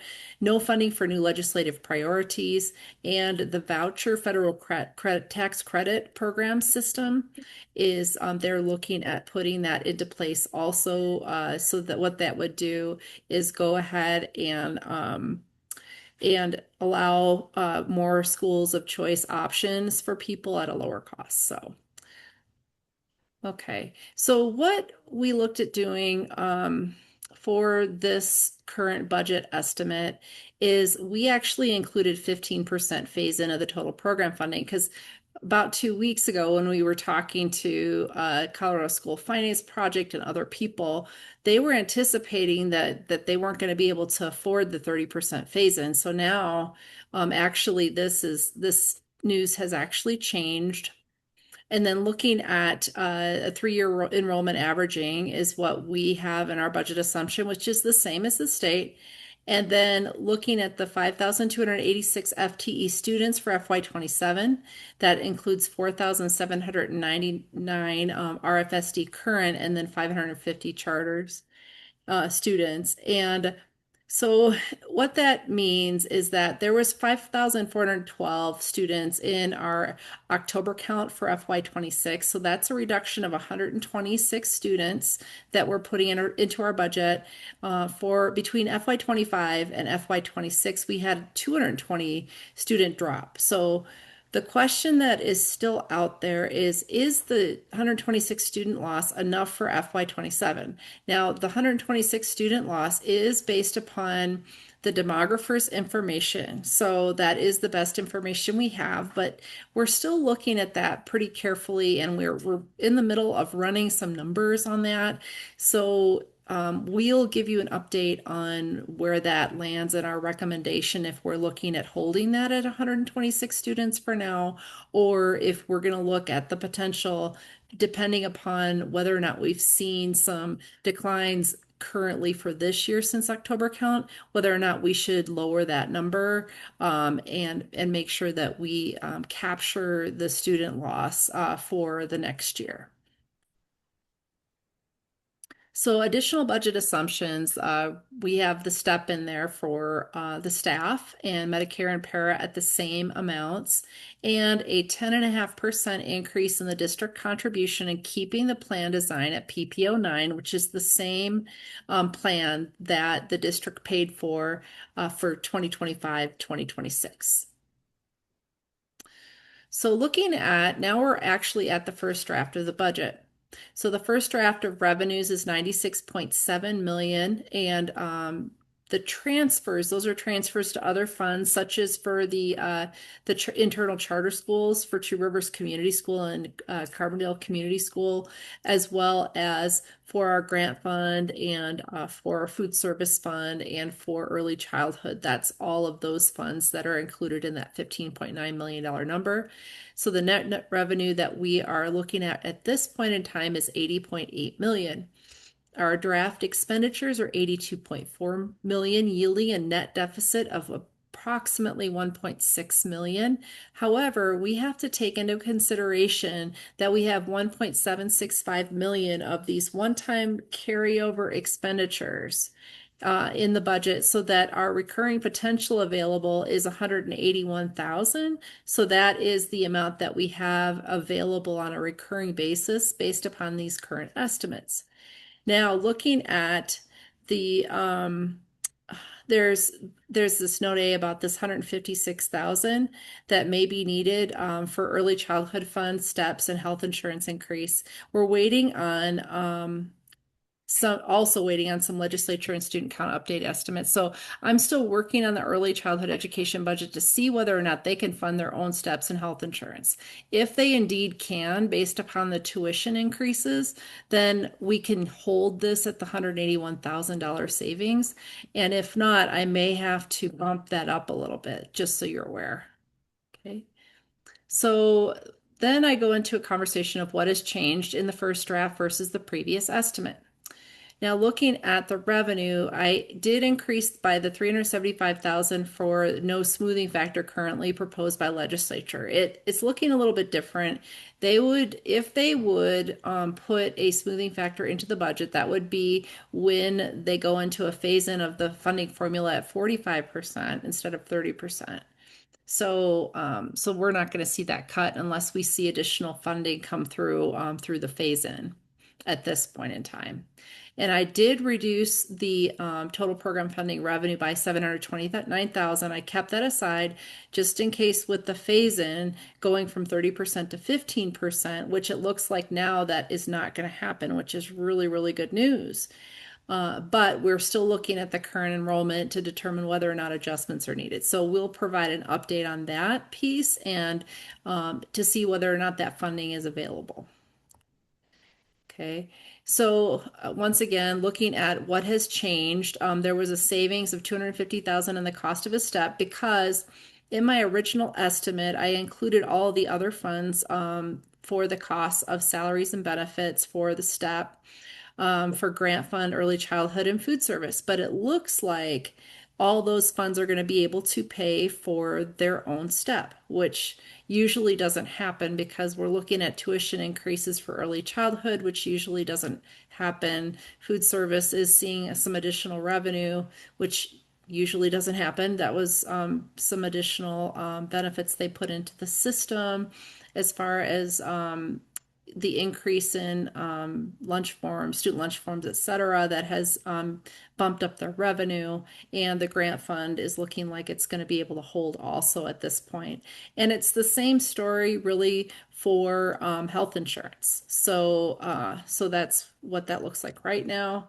We found savings of 44,000 due to a reduction in teacher positions because of sub days. We can reduce the sub days budgeted because we don't have as many teachers in the budget for next year.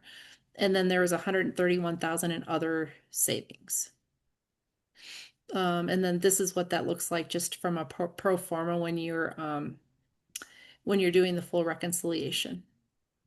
Okay, I'm not going to go through the general fund revenues unless the board would like to do that. I know we've reviewed this before and I've gone through all of the adjustments since the last version, but if you have any questions, feel free to ask those. So when we're looking at increases for expenditures, then we have the health insurance increase, which 890, step increase of 1,050,000. And then the athletic increase, including the 2% for their step, if you will, of 60. We had capital funding cliff and tech mill fund funding cliff, where we were expecting this to happen where our one-time monies ran out for our tech mill fund. And now we're going to have to fund that through our general fund. We had additional 5 SSN paras due to students coming into the district. That are going to need those paras per the IEPs, and 200,000 for the cost of educational lanes, which is yields 2,784,000 in increases. And then when we look at the savings in the budget, were the other reductions. We had an ACEs position reduction, which is at the district level, and nursing as well. And then non-school other budget reductions, that was 6.3% across the board reduction in non-salary. Then we're looking at the sub budget for 44,000 we just talked about.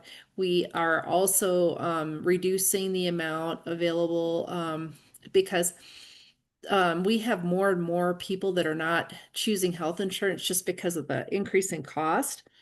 And so that is what that number is related to. And then there's other attrition of 38,000. And then looking at the school budget reductions, mostly due to declining enrollment, we did not change any of the student teacher ratios. But we did yield, because of those reductions in students, 17.7 net FTE, teacher reductions, 2.5 FTE for front office specialists, school non-salary savings of 62,000 because of the decline in enrollment, and a BOCES reduction because of the reduction in number of students there, to yield 3,285,000 in draft budget savings. Okay. Now this is going back to Anna to talk about strategic priorities.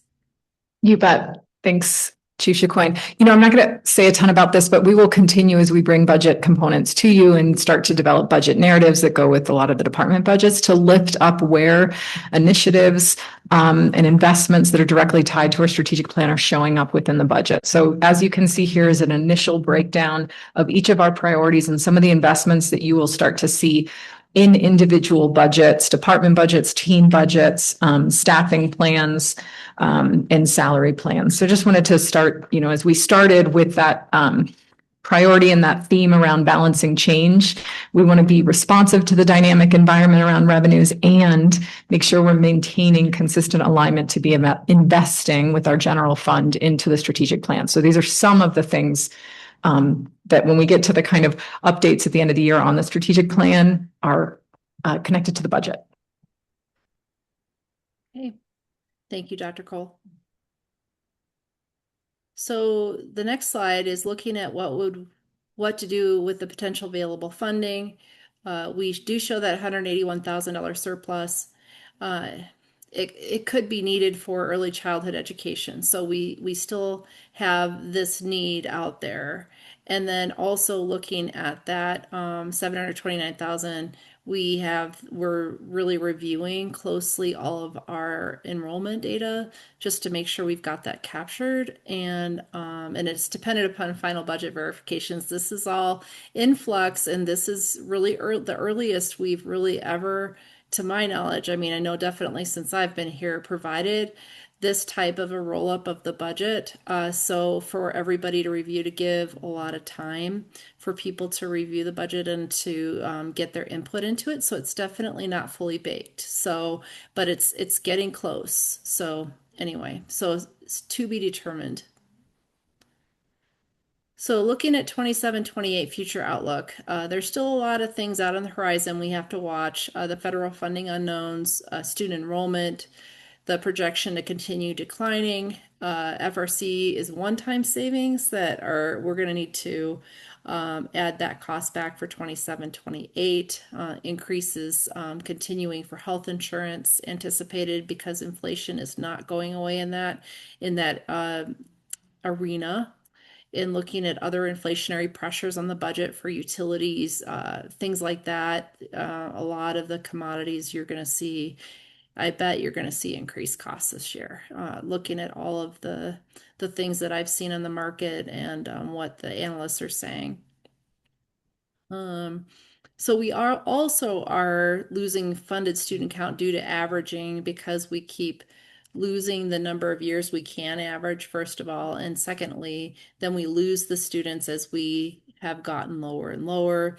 Those average students go away. So not only do we lose the students that we're actually losing for that year, but we also lose based upon the averaging as well. The structural funding deficit has not gone away, and they definitely at the state level are kicking the can down the road.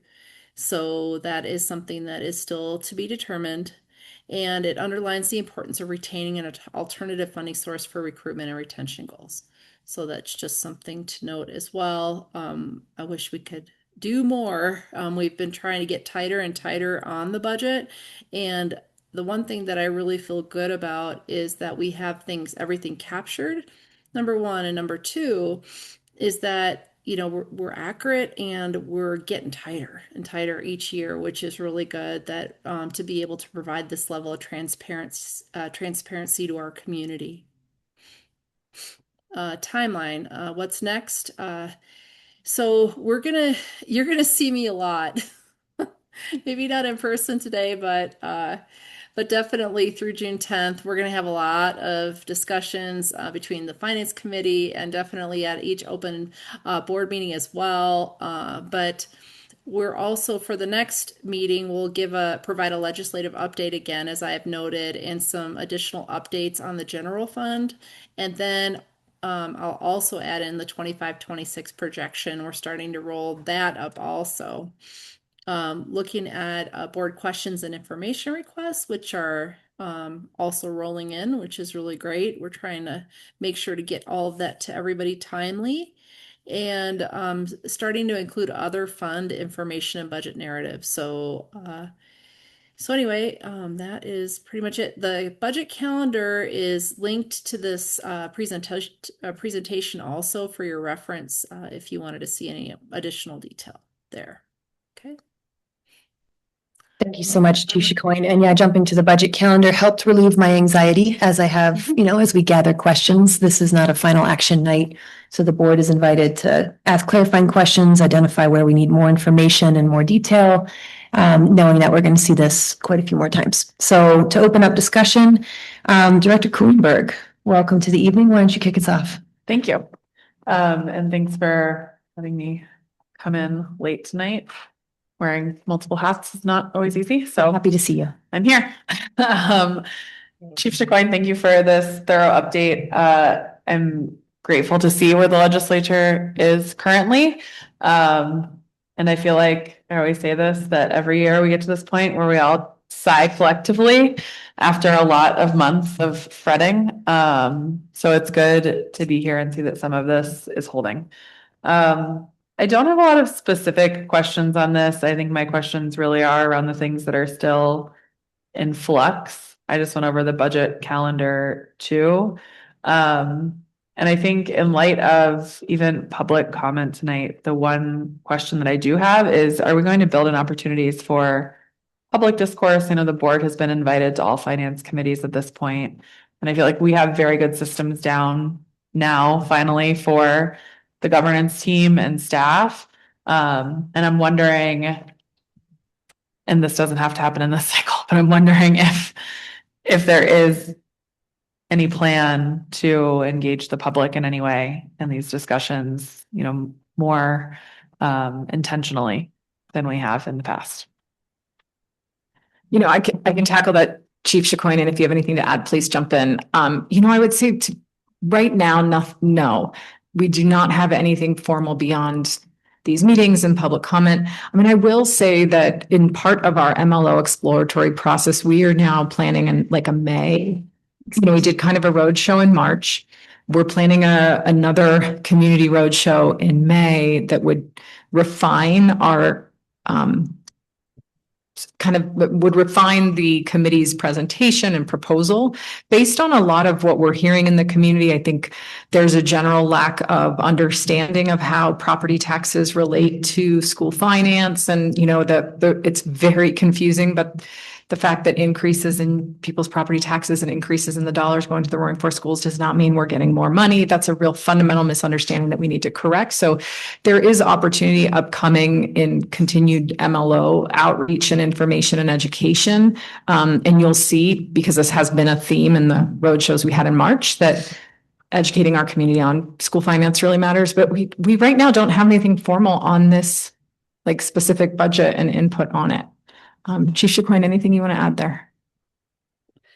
No, I think that's right. I think that having these conversations publicly a lot, whether it be in additional meetings with the public specifically or here, allows people to put their voice in the room during the public comment section. And I certainly appreciate if anybody is wanting to, reach out to us as well. That's something that we can take under advisement. But sometimes we have these cycles where we survey the community on different topics. But this seems like it's a bit more broad than that at this point in time. I appreciate that. And I was just thinking in light of your letter in the Post Independent, and just wondering if there was anything else kind of in that vein, but I do think it's important we continue to educate the public. So I'm grateful. I'm really grateful that we're seeing this now. Again, this timeline feels so much better than it has historically. So thank you. Thank you. Director Actor? Yeah, I just had one detailed question and then a couple of comments. Christy, thanks for this. On slide 14, I think. It says 13, sorry. It says 44K savings due to reduction in teacher positions from a reduction in sub days budgeted. Can you just explain that a little bit more? Is it because our sub days budgeted based on FTE? Is that why Correct. a direct reduction? Okay. Yep, that's exactly right. And that's one thing that I did not include in the original budget estimates, that I'll make sure that in the future, that as we increase or decrease teacher positions, that we incorporate those increases or decreases accordingly as well. Mhm. Does that assumption hold true when you have teachers who, to me, it seems counterintuitive that the fewer teachers, the fewer sub days, because in fact, it seems like you might have a situation where teachers, I don't know what the right term is, but like would be needing more days off because of the load that's being put on them by the reduction in force. And so that could increase the number of sub days. You know, that's a really great approach or question to that. The reason why that assumption generally holds true in this case is because our student teacher ratio hasn't adjusted. Okay. Oh, right. So that's the reason why, number one, and number two, so that means that you have fewer classrooms. And so as you have fewer classrooms, that it reduces that probability of a sub by that classroom, if that makes sense. Right. And I think I've heard you say before, Dr. Cole, that class sizes are not increasing. Correct. Because we're just declining across the board, all things, money, kids, everything. Correct. Okay. Got it. We have not adjusted the student teacher ratio we use to staff our buildings. Right. Okay. Thanks for clarifying. And then thanks for the like rapid response updates on the of everything coming out of the legislature. It's great to see that. And it seems very dynamic. So thanks for staying on top of it. And then thanks also for the slide 18, which we've asked for in the past. So it's great to see how the budget's aligning to the strategic priorities. I don't have any other questions. Thanks, Christy. Director Ramirez? I got to do finance committee on Monday, so thanks team, I already saw this. I just wanted to ask a clarifying question because I went into the board update. For the deans of culture, and I'm reading off of the memo, it just says we have not adjusted staffing for principal, dean, or counselors. So that means, can you explain what that means? Sure. Right now, the principals, deans, and counselors are, for the most part, not allocated based on student numbers. We just staff them per building. The only changes I would say are Glenwood Springs High School, which has additional admin because of the size of the school. So they have 2 assistant principals, 1 principal, and Bridges High School, which because of the size of the school only has a principal. But those positions are staffed per school. And at least right now in our staffing models do not adjust with the number of students. And so as we roll into the next year, even though many of our schools are shrinking in size and the numbers of certified teachers has adjusted based on the number of students, our admin positions have not at this time.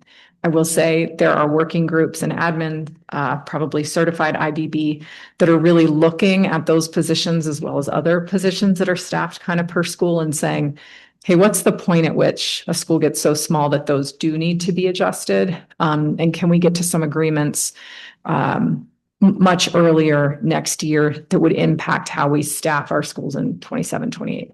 Yeah, but who currently has deans of culture, and what will that look like next year per how we're staffing? Yeah. So all of our secondary schools have deans of culture, so middle and high schools.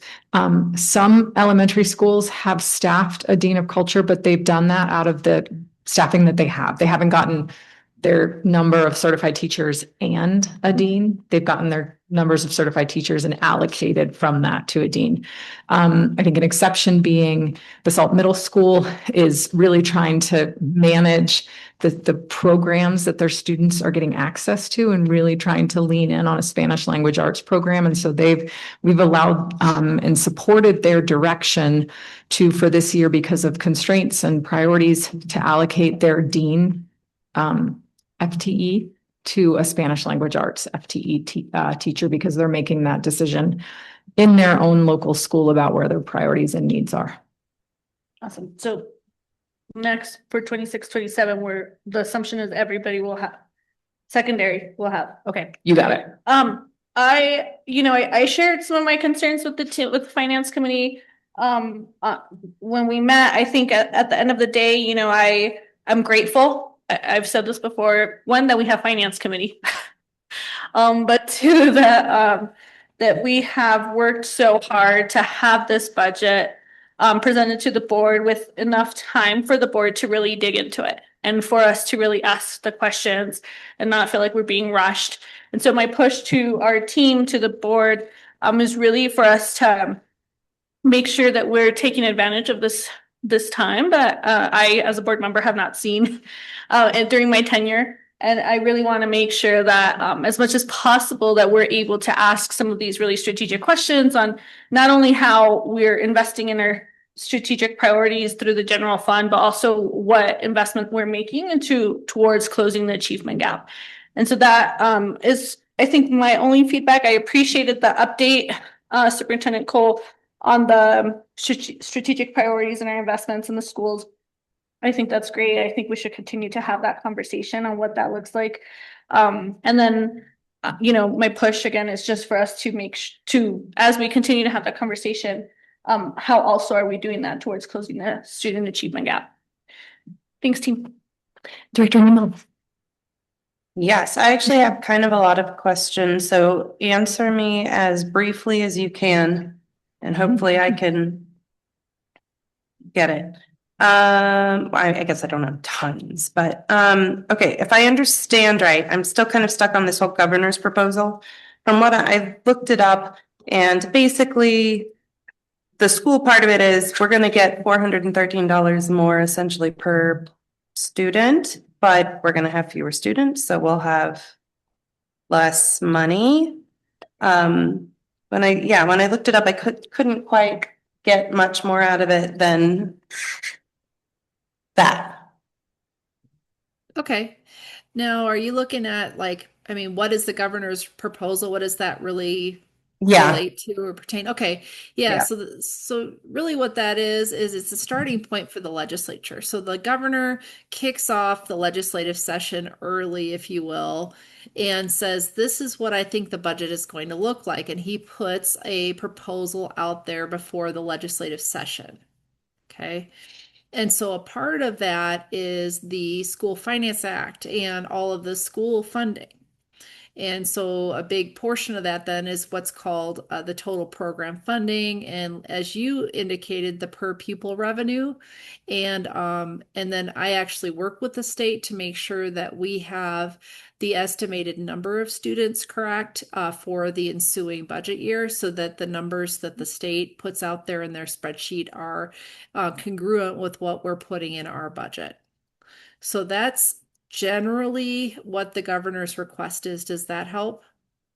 I guess so. Where's he getting it from, or what's he motivated by, or where are those numbers coming from? Is that a hard question? Well, yeah, that's a great question. If you could figure that out, you could make $1 million lobbying right now. Oh. What is that guy? Is he basing it off of last year and then subtracting whatever he doesn't have? Well, there's a lot of different laws and requirements for school. That's a really wonderful question, and it's extremely involved. But for the interest of trying to keep it as brief as I can and not getting too much into the weeds, it is really, first of all, it is really based upon previous legislature decisions and amendments to the Constitution that were passed by voters, such as Amendment 23 for the increase in funding for school districts. So all of those kinds of laws and requirements are baked in to the governor's proposed request, and then they're taking the lobbyists' input. They are taking feedback from a lot of different additional organizations, as well as looking at their budget constraints and what else they have to fund to come up with where their priority is for education for this year and how much they think they can put towards education at that point in time, which is November 1st is usually when the governor's request comes out. Okay, so they do this every year and they base it on whatever new legislation is around and sometimes it's changes a lot and maybe sometimes it doesn't. Yeah, I mean, like, because they're always going to have a lot of the components in the total program funding, like the inflation factor is going to be in there. They have some shape of averaging of students. They have cost of living factor, and then they also they have another group working on what actually is adequate funding for education, because we're still falling dismally short of where other states are as far as per pupil funding. So we're still, despite some of the the attempts before to try to get us to funding that is adequate, we are still not there. So that there's a push to try to increase education funding while the state budget is in essence shrinking because of other requirements on the budget, such as Medicare and things like that, that also are really pressuring the state's budget. Okay, thank you. And this 30% phase in that you did 15 to be conservative. What are these numbers? What are we talking about? 30%? What would 100% be? Yeah, I mean, yeah, I don't have the actual 100% right with me right now, because I would have to look that up. But if you wanted that, I could just put it into a board tracker. I'm happy to put that out. But what the phase in is that they had, as I had indicated earlier, there's different factors in the funding formula, and I've only named a few of them. There's free and reduced lunch. There's the English language learners. There is special ed. Yeah, there's all sorts of different factors, and so they have a new funding formula that was really trying to I guess improve the funding for those students that were higher cost or really were lagging behind or needed some additional supports. And so the phase in of the funding formula is taking the old School Finance Act 1994 formula and renovating it to a new formula. And they because the new formula has an increase in cost and additional funding that the district will be receiving, the state could not pay for it all at once. And so they were looking at originally, I think, phasing it in over 5 years, I thought, or 6. And then it was 7 years. And so they've been wrangling with how much they can afford. But generally, they're trying to phase this new funding formula in over a series of perhaps 6 to 7 years currently. Okay. Yeah, maybe I'll put that in the board tracker and ask, like, do we have any idea how much that money might be? Ballpark? All right, next one. Yeah. Federal tax credit opt-in. I think I understand what it is, but I don't understand how it would really affect the school. No, that's a really great question. So we're seeing a lot of additional, I guess, pressure from competition from other I guess schools, whether they be private schools or online schools, are really all of those different options are competing for the same kids.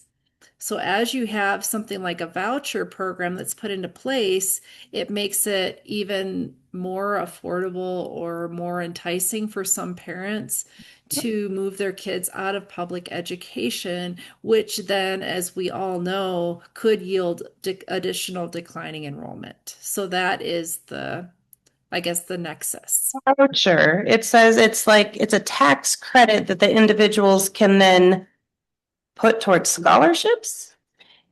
Yeah. I mean, I haven't looked at the 100% of put that one in the board tracker. Okay. I'm happy to, because I have the information around it, but I don't want to speak too much to it because I haven't done like too much of a deep dive on it. Okay. I'm happy to though, because it's, yeah. Okay. All right. Yeah. If you guys, that can be my last question. Yeah. Thank you. And if you guys have any info for me, give it to me. For sure.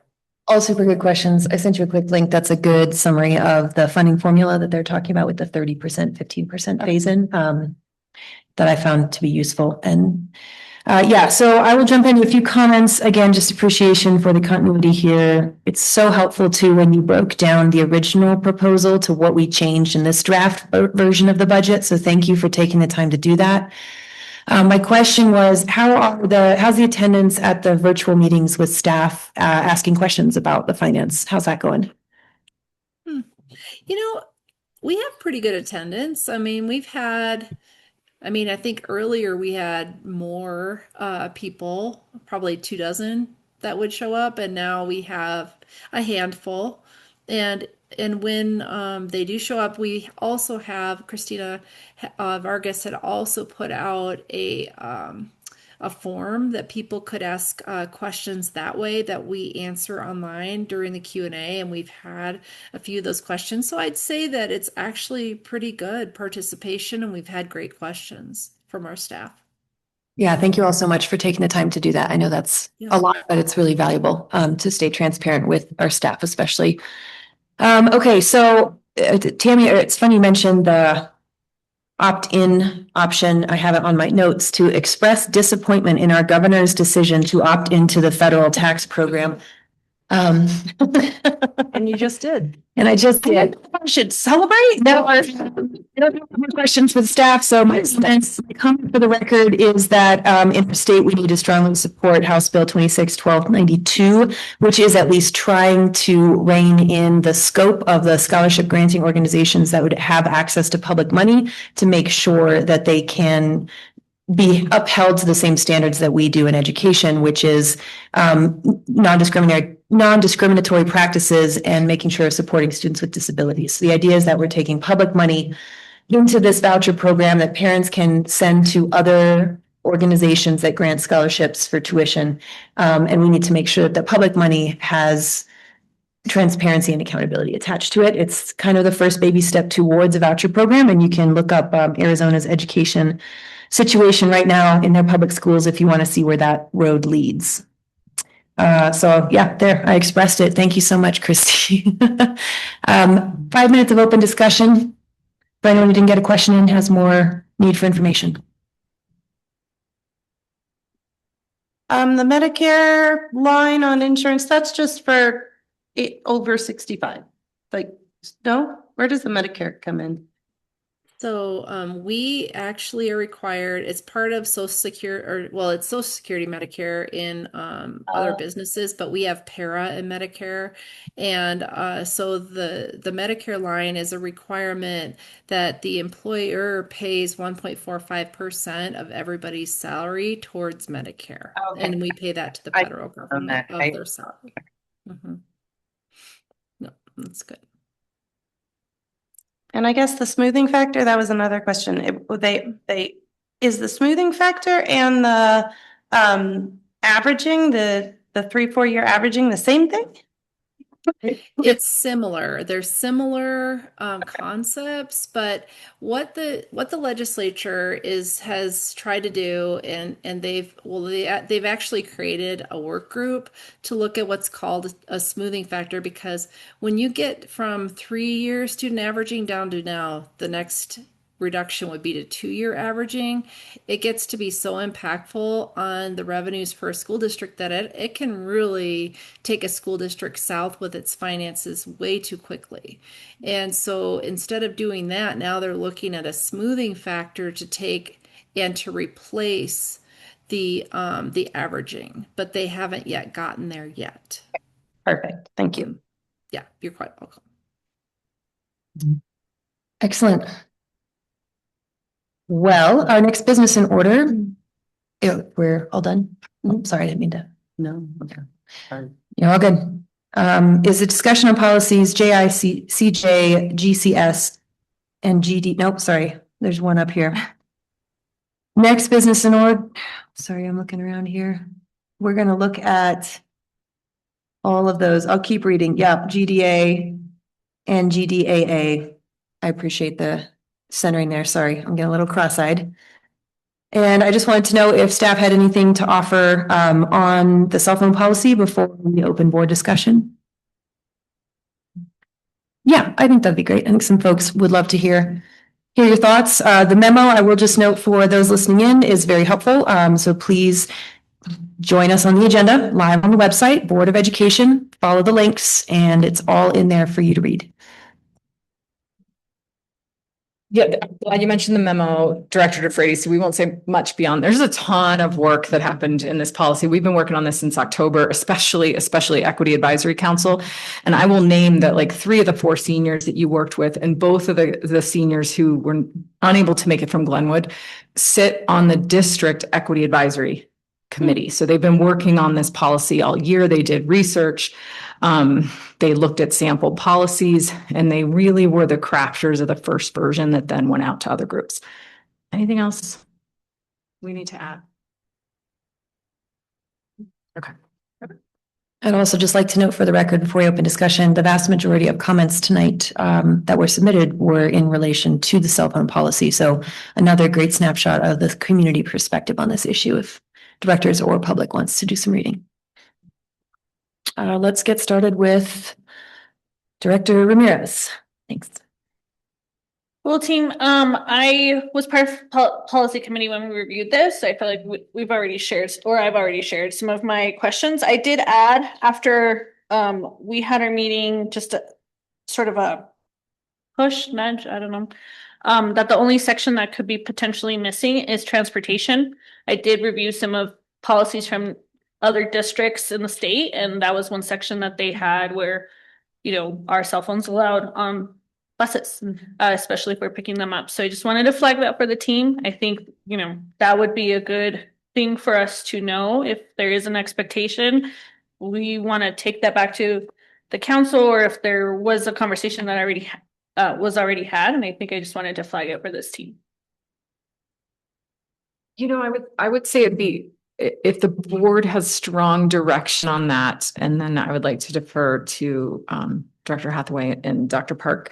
I think right now a challenge with transportation is monitoring and implementation would be really we did not consult with bus drivers on this. It's a tricky thing what they're doing already. And so I think that was one of the hesitations. Other thoughts on that? I think a lot of the stakeholder groups that we talked about flagged enforcement as one of their primary concerns about the policy, not the policy itself. Like, there's a general consensus that this is good for our schools and good for our students, but enforcement is going to be tricky. And I feel like we've done a really nice job of having a template for what that looks like. That's going to need to flex and check and adjust as we get into it. But I do think that enforcement on a bus is like a next level, next step, when in general, the only adult is busy, hopefully paying attention to traffic. Everything goes on beyond them. And really the only recourse is to bring the bus back or to write it up and address it the next day. I think it's something that we could explore if there was a great will to do that, but that is what I see as the bigger hurdle in terms of transportation.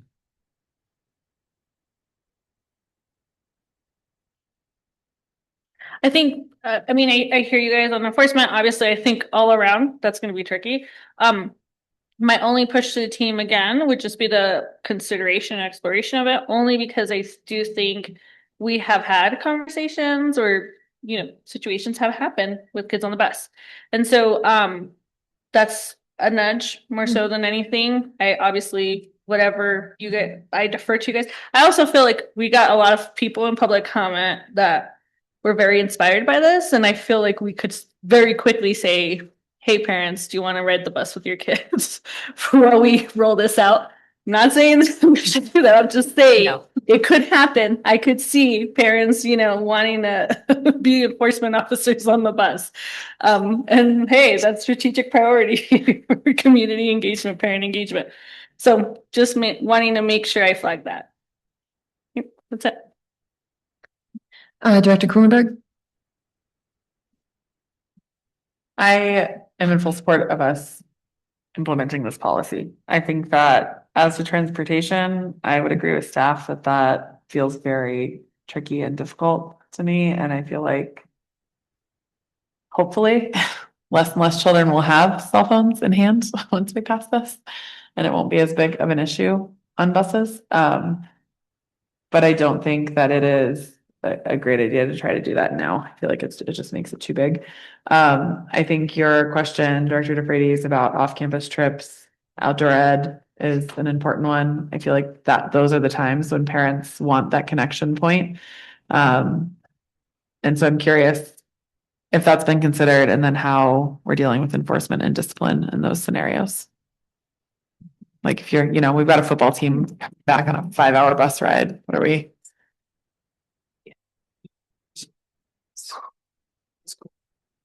Yeah, in the way that the policy currently reads, my vision for it is that it's on campus, which can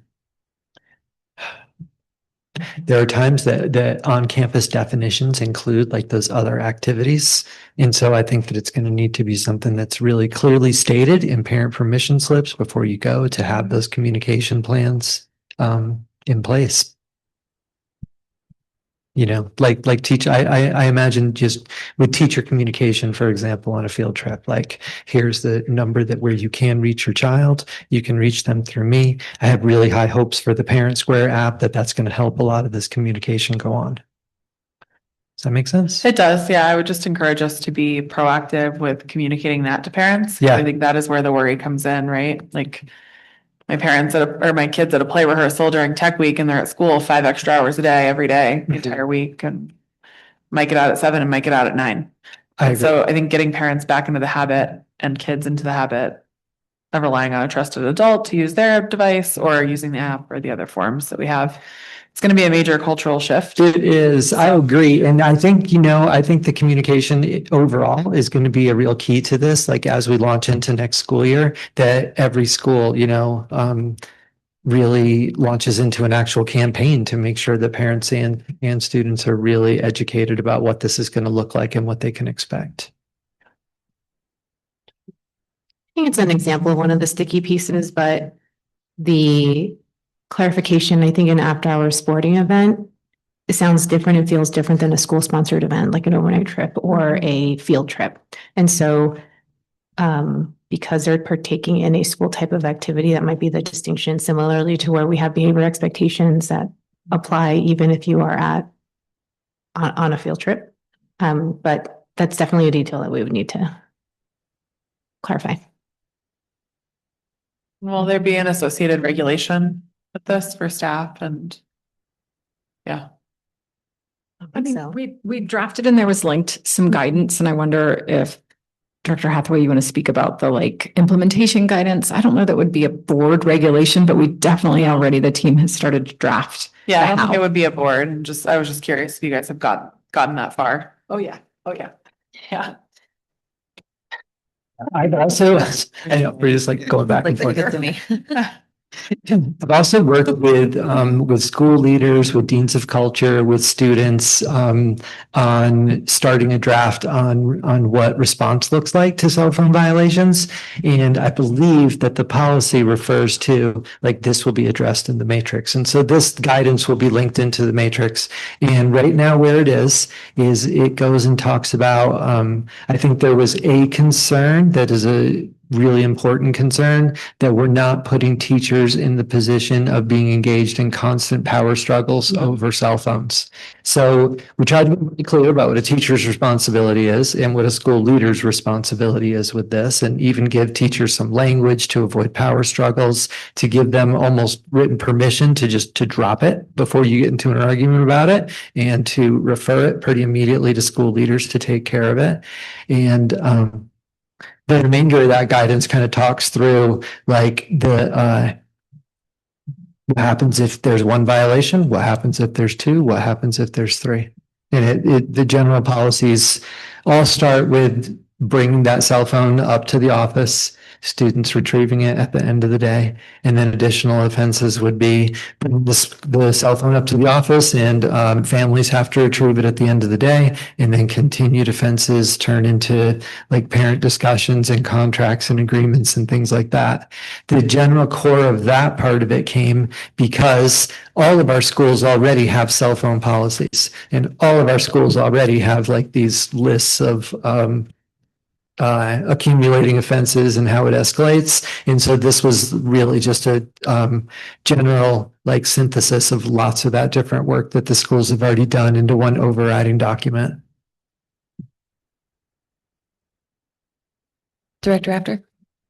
Yeah, thanks. When I saw the bell to bell description, I assumed that meant that anything after the bell, but still on campus would allow cell phones to be present to Director Kuhlenberg's question. So like club activities, sports activities, any of that you'd be allowed to, but maybe it sounds like maybe that's not fleshed out, and it's okay if it's not.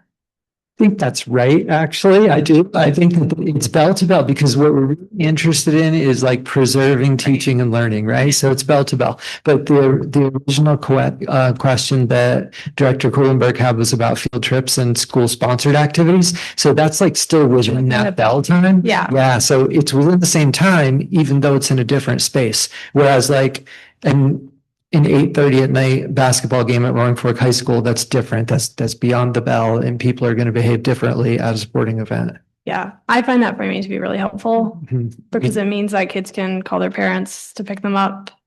And Yeah. that's important to parents. I agree. And I'm glad that you brought that up and made that distinction because I don't think anyone here has the vision of like a student could not go to a basketball game, for example. I'll just keep using that one and get a ride home at 9:30 at night. It's not what this is about. This is about during school hours, which the field trip question, I think that's the better answer to it is that's during school hours. Yeah. That's school sponsored activity. That's still teaching and learning, right? Yeah. My other question is, since has the district considered putting more landlines on campus so that kids have access to like a phone in the hallway that they could call their parents during passing period and see, I can. Yeah, that's such a good question. I remember being a high schooler and I know where all the payphones are. Yeah. And my kids use the phone at the library. Yeah, that's a really interesting question about the landlines. I mean, I will say one piece that is going to be interesting, and we're going to have to figure out how to navigate this, but we are launching a new communication platform, new to us, but like all over the country, hundreds of thousands of school districts, called Parent Square. And what's interesting is Parent Square will pull any way that we communicate with a student other than face-to-face or old school phone call. Anyway, students communicate with each other, parents communicate with their kids, coaches communicate with kids, all into one platform. And so there's a very clear pathway for a parent to be at home at 11 o'clock in the morning, texting their child through Parent Square, a high school kid, maybe middle school, but high school students especially, texting their student through Parent Square saying, hey, your doctor's appointment was changed. I'm picking you up at 2. Go to the front office, or whatever they're communicating. And for the student to be able to pick that up on their Chromebook email, not their cell phone, but their email. So there is going to be this ability, and for a kid to be during a free period or with homework time to be able to send an email that would go to their parents' text to say,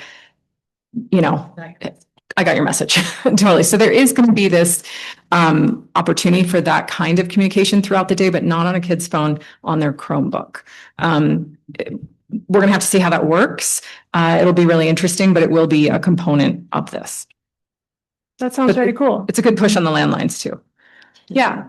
Landlines still work. They do. Just to remember their parents' number. Right? Yeah. It's not that. It's just 9. How many digits? 10. Landlines still work. 10 digits. Yeah. I mean, I think I can just, because it said in one of the documents that the kids can go to the office. They can use the office phone. I'm just thinking like, our very busy office staff really going to want to be triaging all these calls. I don't know. Yeah, what you just described sounds fancy and cool. So great. I think this is awesome. I'm really impressed by the thoughtful stakeholder engagement here. I mean, it was coming our way because of the state legislature anyway. So, but I'm sure, I imagine it wasn't required to do all this thoughtful and important student-centered stakeholder engagement. So kudos for that. Director Nemo? Yeah, so I read in here the juniors and seniors were concerned about Chromebooks being able to do coursework and integrate with college application or CMC. It was like, where did that come from? Where's the idea that? Okay, so I'm so glad you flagged this because I wrote this down that this should have been something I front loaded or that should have been in the memo. This is why we do 3 reads. You will notice in the policy that it defines, this is a bell-to-bell ban on personal technology devices as defined by smartwatches, cell phones, tablets, individual laptops. It bans all of that. Of course, earbuds, watches, we're all thinking, yeah, of course.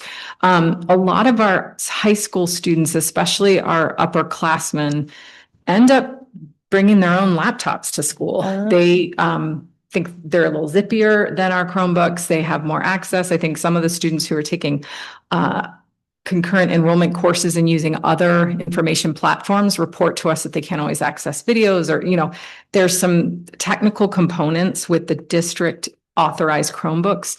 The way this policy is written, and so this is really important for the board to note, with a bell-to-bell digital shutdown of all personal devices means that we would say you can't bring your personal laptop to school. You have to use a Chromebook. I will name that if the board passes this as written, we won't be able to do that. And so one of the things that I do want to bring to you by the second read, and look for it in the memo, is more of a timeline towards compliance for that. So what we've seen Aspen School District, for example, do, they did a bell-to-bell ban of just like this, all devices requiring students to use the Chromebook issued. They upgraded their Chromebooks to be faster. Do you know what I mean? Because of some of these challenges, some of the kids that are talking about college applications where you're working on all these different things. And I mean, you heard Hector talk a little bit about the overwhelm of that. And sometimes our Chromebooks can feel clunky. So in order to, I think, really do this, one, we need to get more curious with the students, like show me what's not working and sit down with Brandon Bodette, who's in charge of tech, and let him see it. Yeah, keep going, Dr. But we need to provide more about what it would take, money, time, resources to nail this. Yeah. And there's some challenges that are, it's slower versus it doesn't work. And then there's some challenges where for college applications and things like that, our pre-collegiate team, for example, and counselors recommend you build those applications with a personal email address because after you leave school, you're not going to have your school email, and personal email addresses or Gmail are blocked. So that's an example of a technical thing where how can we then respond to that? And so, or like authentication codes come in through your phone. And so those are some of the technical things where a student is like, I can't access it on my Chromebook because I need to log into my personal thing, which I can't on the Chromebook. But we think that there are technical solutions. There's some cost as well. So I do think the path, because right now we have almost 1-to-1. But we've moved some devices from high schools to replace some broken devices in middle or elementary or whatnot. But we need to have time to plan that out and switch that. We'll bring you more for second read on that. Well, just so you guys know where I stand, I'm fine with 100% ban all the way across. I mean, not to sound too old, but we survived it. And I guess, for me, I'm just keep thinking about like a big goal of this is to have kids interact, to have humans interact, the adults, the kids. And if you have to go to the office to call your mom, or if the office needs to come to tell you your mom called, like I'm all for that. So I don't have any concerns about, like the kids needing to be able to email their families during the day, but maybe I'm not out of touch. I was thinking we could put desktop computers next to the landlines on the wall for the kids who need to fill out their college applications during school and their computer doesn't work. But no, again, I mean, I think it's great for go-getters to want to go and, do that stuff while they're at school. And, during the recesses, during the lunch breaks, like that's all when we want kids to be connecting with each other. So I really fully support as much, none of it as possible. And yeah, and I just want to say like the whole thing where if, he did it, this person gets away with it. And then why did I get caught? I mean, that's going to just be so important that it is 100% across the board. Nobody gets away with it. Just to Well, for obvious reasons. Yeah, just following up on that, I think making sure that we just have really locked in clarity about what is in and out. So field trips within bell to bell, you know, like after school play practices, or, you know, there needs to be a document that's searchable and enforceable for the whole community, because everyone's going to have exactly those same questions. And we want to try to take the weight off the teachers. One, with the power struggle, which I think has already been done really well. I appreciate putting that weight on the administration. And it's just, God, I don't envy you guys the first couple weeks of this, though. Like, it's going to be a lot. And I just want to recognize that. But the other thing too is just not answering a million of these questions individually in each building. So making sure that our resources are transparent and accessible and really ready. I mean, I'm sure you guys are already there, but the communication rollout district-wide at the beginning of next year, whatever we can do to get ahead of that, is going to be so important for sustainability here. I'm really excited. This came from the state statute, sure, but our community stands behind it. We had a lot of interest in this last year from a very bipartisan group of individuals in the Roaring Fork Valley who all signed a petition asking for this, and really appreciate the effort that went into that and the understanding of why it's so important. And then something that I heard from, I believe, one of you all who is much smarter than me in these things, another thing I want to elevate is the retraining of this community, of all of us, to prioritize students' learning in their classroom during the day above all of the interruptions and the checks and the double checks and the rechecks or the schedule changes or the this. Like, if we believe education and achievement are the most important things for our students, then our entire community and all the parents who express concern about these things have to understand that this is supporting that, and that it will feel uncomfortable because tech has been designed to make everything so damn convenient. And so as we take that away, it will feel inconvenient. And we're just going to have to remind folks that the goal and the outcome are higher than that convenience. So with the communication push there, just really walking through what that's going to look like is all I had for this. Any other thoughts, comments, questions on any of the other policies that we had on this? Let's not forget, there were a few more. I didn't even want to ask this because it's so late. Okay, never mind. Let's No, They're all on first read, so they're coming back. Yeah, they're coming back. okay, I'm gonna just put it. So don't ask. Yeah, I don't want to. Wait, which ones are second? Oh, the other ones are in second read. Okay, Fine. I just want to know, GDA number 4, bus drivers. Why did we take that out?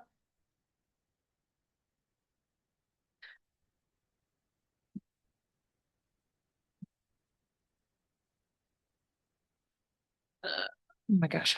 I have GDA, isn't that network computing? That's the repeal policy. No, the new one. Sorry. Took out the language about bus drivers because it said they weren't able to participate in our insurance, and they are. Oh. They do. They're all eligible for Yeah, insurance. I heard that. So I was like, well, okay, got it. Thank you. Great question. Yeah. Anything else? That's it. Okay, fantastic. Next business in order is the real simple one that will cause, no, just kidding. We're opening for questions and comments around the ECE tuition. Before we have any staff discussion though, do I have a motion to approve the ECE tuition proposal as presented? Madam Chair, sorry, point of clarification. Please. It's 9:11, so I just want to, just because of time, we have so much to go through. So I'm just wondering if 10.1 or 10.2 can be moved to a future agenda. I don't know if that's a great question. I know we pushed 10.1 off a lot, and we really probably should not push that one off again.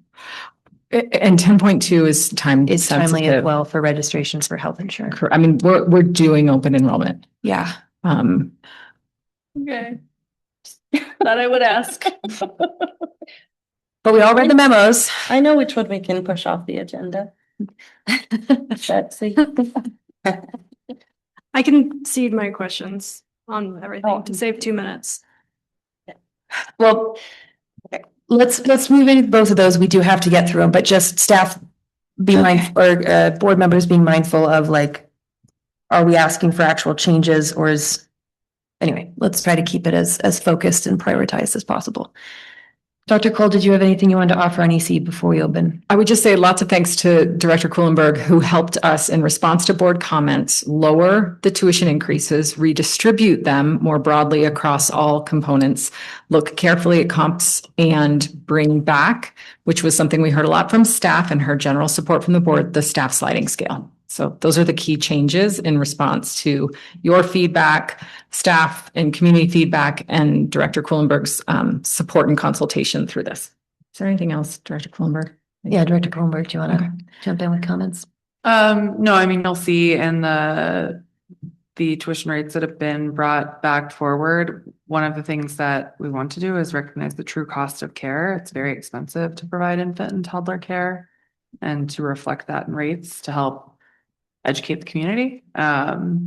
Also felt it was important to bring back a sliding scale so that families were able to plan.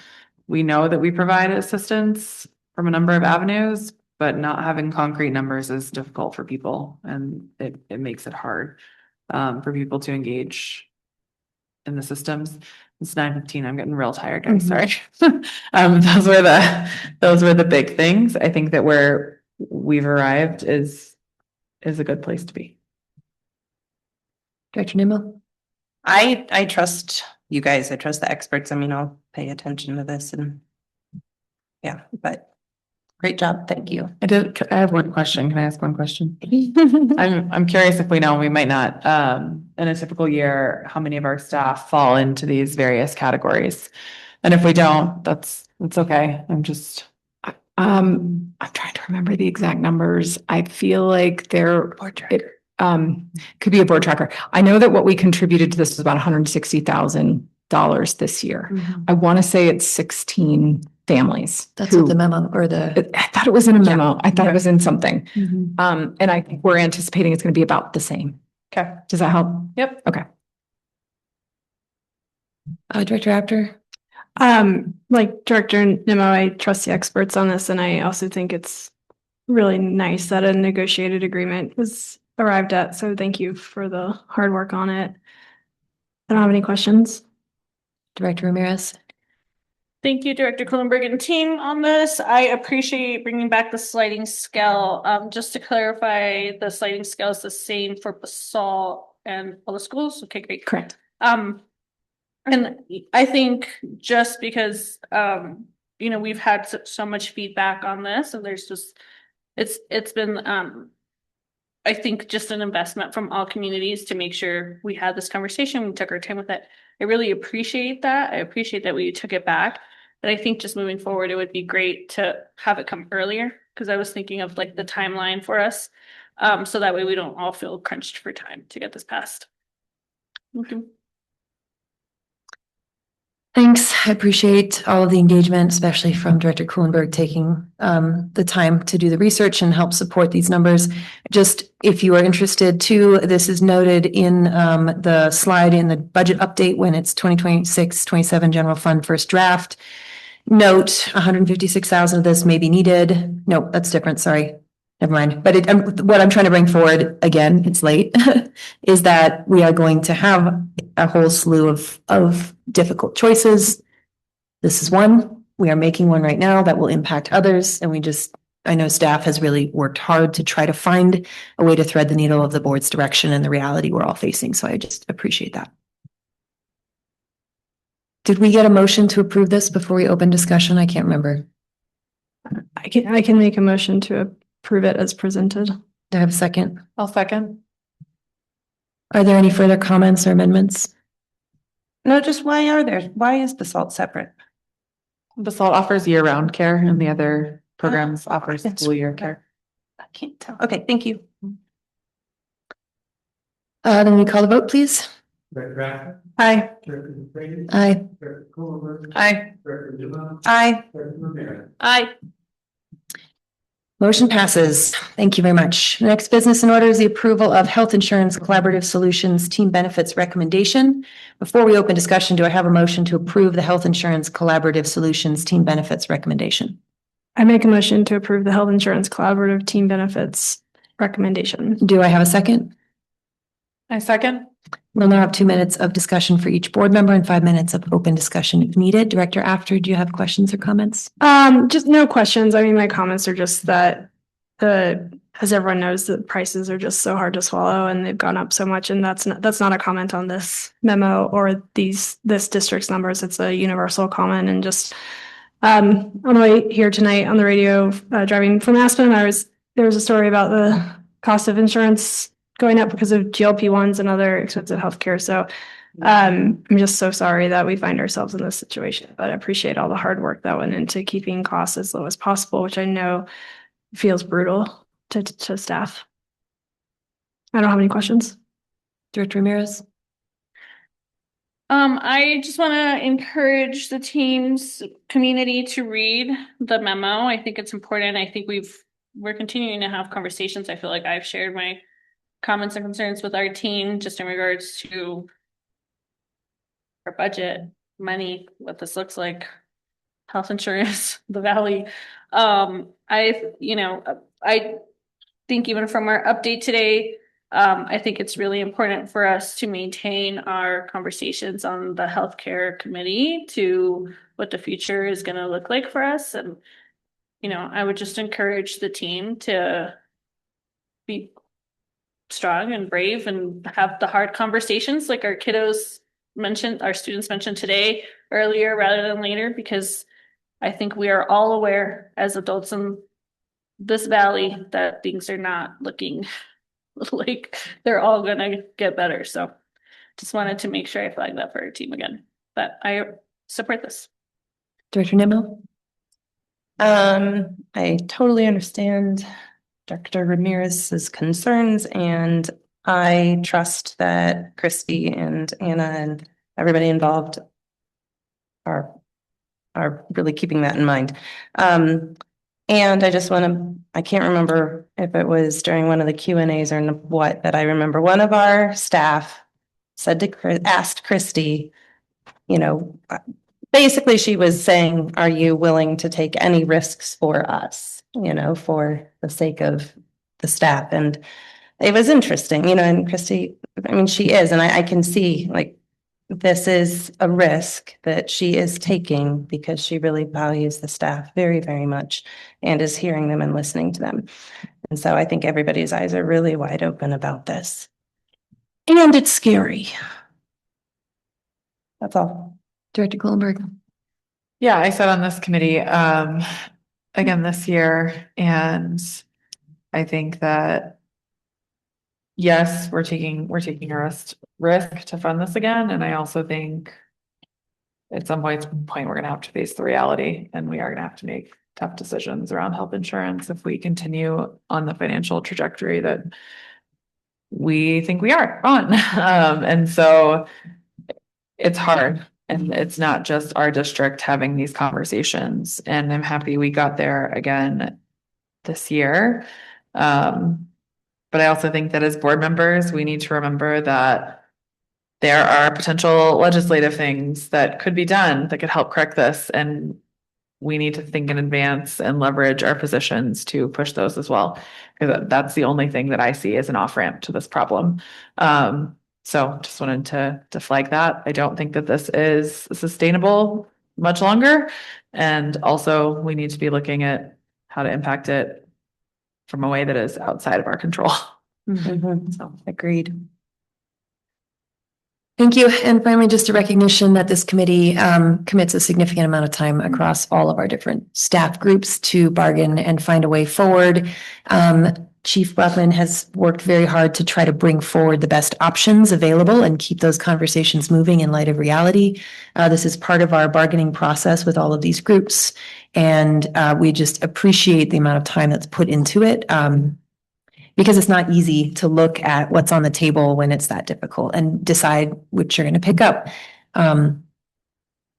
And our district has just committed to working through that process collaboratively. And I'm really glad we got here. So I don't have any other questions. It's encouraging to sit in the room and hear people having difficult conversations in a respectful way to get to this point. Most of the time. We have a motion on the table to approve this. title, Health Insurance Collaborative Solutions. Are there any further comments or amendments? Will you call the vote? Aye. Aye. Aye. Aye. Aye. Motion passes. Thank you. All right, and that's it, folks. We're all going home. Our next business in order is to approve Director After's resignation, which would become effective at the end of this public meeting. Before we open discussion, do I have a motion to approve Director After's resignation effective at the end of the public meeting? I make a motion to move that the board approve Director After's resignation effective at the end of the public meeting as presented. I second. Thank you. I would ask board members to maybe hold comment. We have a couple of approvals to do. Let's discuss on the resolution of appreciation if we have comments about Director After. So would you call the vote, please, Jonathan? Aye. Aye. Aye. Aye. Aye. Motion passes. The next business in order is to now approve a resolution to declare a vacancy for District B, which will again become effective at the end of this meeting. For those who are listening, before I ask for a motion, please note that the resolution includes information about how to apply for this vacancy. And there is further information linked in the board memo and will become available on the website after tonight's meeting. And we want to encourage our community to engage broadly with this opportunity to influence the future of our district and contribute meaningfully to our students' well-being and learning and achievement every day. It's not an easy lift. It's not an easy job. But we have a lot of information out there and we are going to try to get it out as broadly as possible. And we'd very much like to hear from anyone who's interested. The timeline that's described in there is that applications and written interest are due on May 20th. And that the board will have a discussion around that on the May 27th meeting and interviews with select candidates. And we will make our final decision on the appointment on June 10th. As a matter of procedure, this is appointed by the board. It is not an election, but all of the discussions and decisions do need to be held in public meeting. And so we will adhere to the highest level of transparency and accountability in this process and welcome any comments from the community to that effect. So do I have a motion to approve the Board of Education resolution to declare a vacancy for District B? I make a motion to approve. Sorry, I got lost in the document. Approve the Board of Education resolution to declare a vacancy for District B. Do I have a second? I'll second.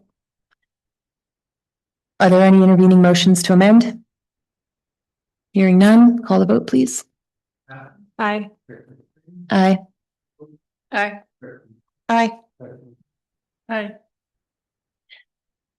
And the next business in order is an approval of the Board of Education's resolution honoring Betsy After. Do I have a motion to approve the Board of Education resolution honoring Betsy After? I move that the board approve the Board of Education resolution honoring Betsy After as presented. Do I have a second? I second. Jinx. We'll now have 2 minutes of discussion for each board member and 5 minutes of open discussion. Can I start? I was going to send it right to you. Thank you, Director After.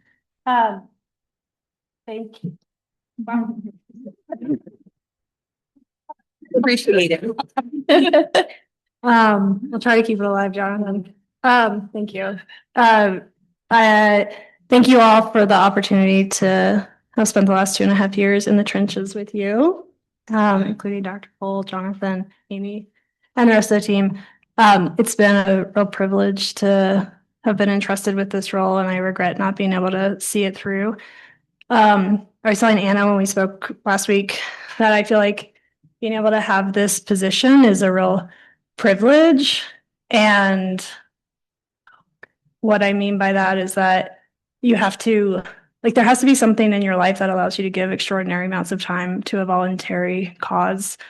And I think for me, that privilege was having a real supportive family and flexible employer that would allow me to just like disappear in the middle of the day for committee meetings or school visits or quick check-ins, plus lots of time in the evening. And I lost that privilege.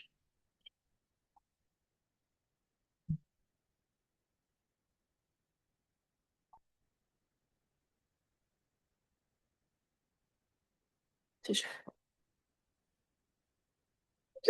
in my sense.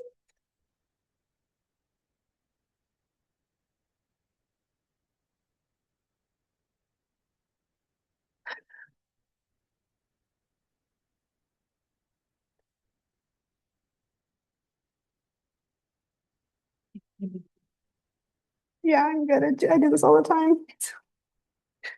So,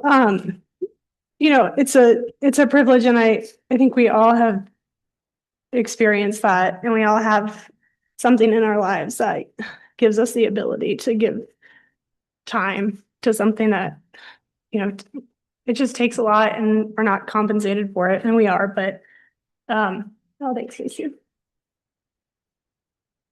And I'm sorry, I can't keep it going, but I'm glad to have had the experience with you guys, and I'm grateful that you're for the orchid and the chocolate and the send off. And I think most importantly, the schools just, it's a lot, and you guys need a fifth member who can function, and I can't right now.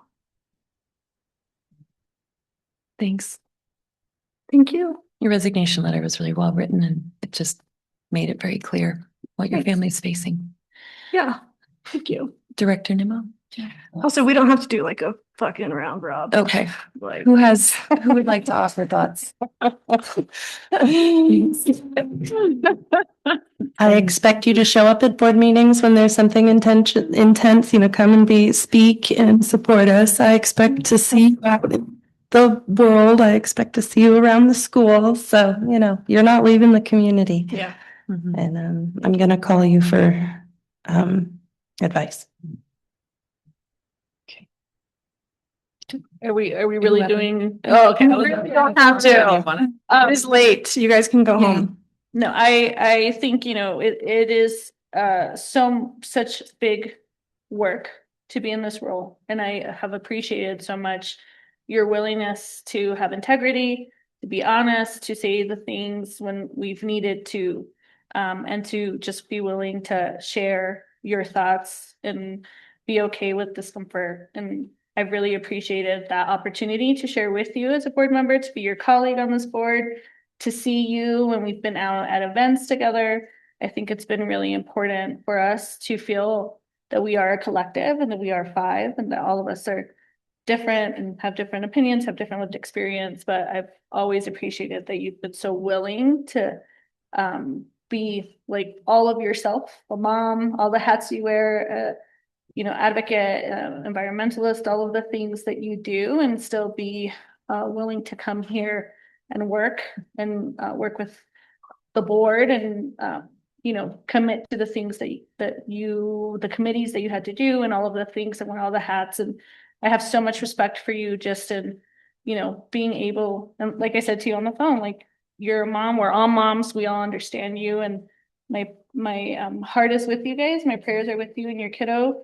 I think it's just so incredibly important that you as a mom have the opportunity to, feel that where you need to be is with your family and that we value that and respect that. And I hope that we would do that with anyone on the board, but I so appreciate your ability to recognize that. And also, we're going to miss you. It's going to be a big lift.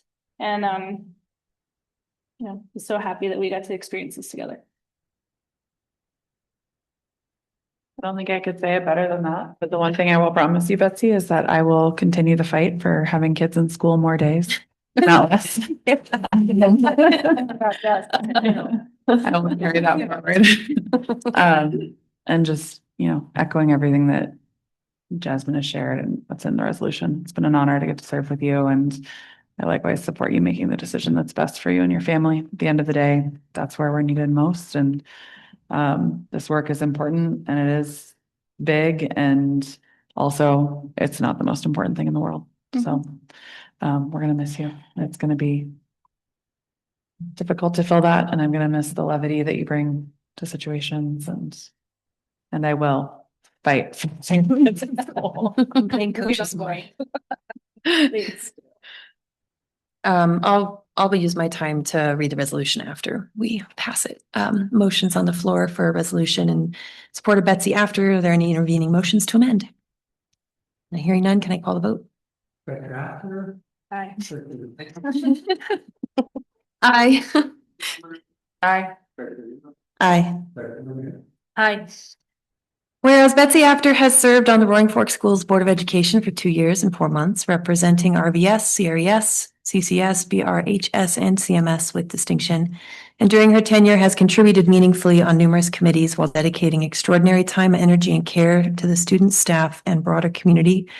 And her community-centered approach, thoughtful leadership, exceptional networking abilities, and rare capacity to distill complex issues to their core have earned the deep respect of colleagues and stakeholders alike.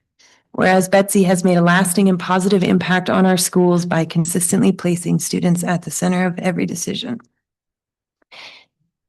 And through her work with the Colorado River BOCES, she championed efforts to ensure that every student is prepared for success in school, career, and life, and her leadership during challenging times was marked by compassion, steadiness, and an unwavering focus on student safety and well-being, and more days in school, helping the district remain resilient, unified, and forward-looking.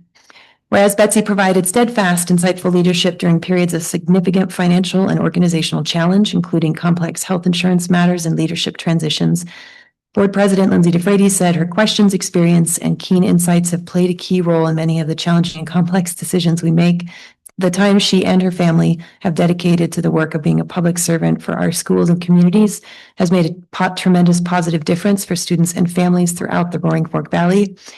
Whereas Betsy was instrumental in the development of the Roaring Fork School District's new 5-year strategic plan, bringing clarity, focus, and alignment to the governance team, Dr. Anna Cole, superintendent, added, her unwavering commitment to strengthening schools that meet the needs of all students was instrumental in the development of our new strategic plan and helped focus and align our governance team. We will miss her grounded, practical, and community-minded leadership and her depth of experience in governance, communication, and problem solving. Now therefore be it proclaimed that on April 15th, 2026, the Roaring Fork Schools Board of Education publicly affirms our appreciation and our gratitude for Betsy After.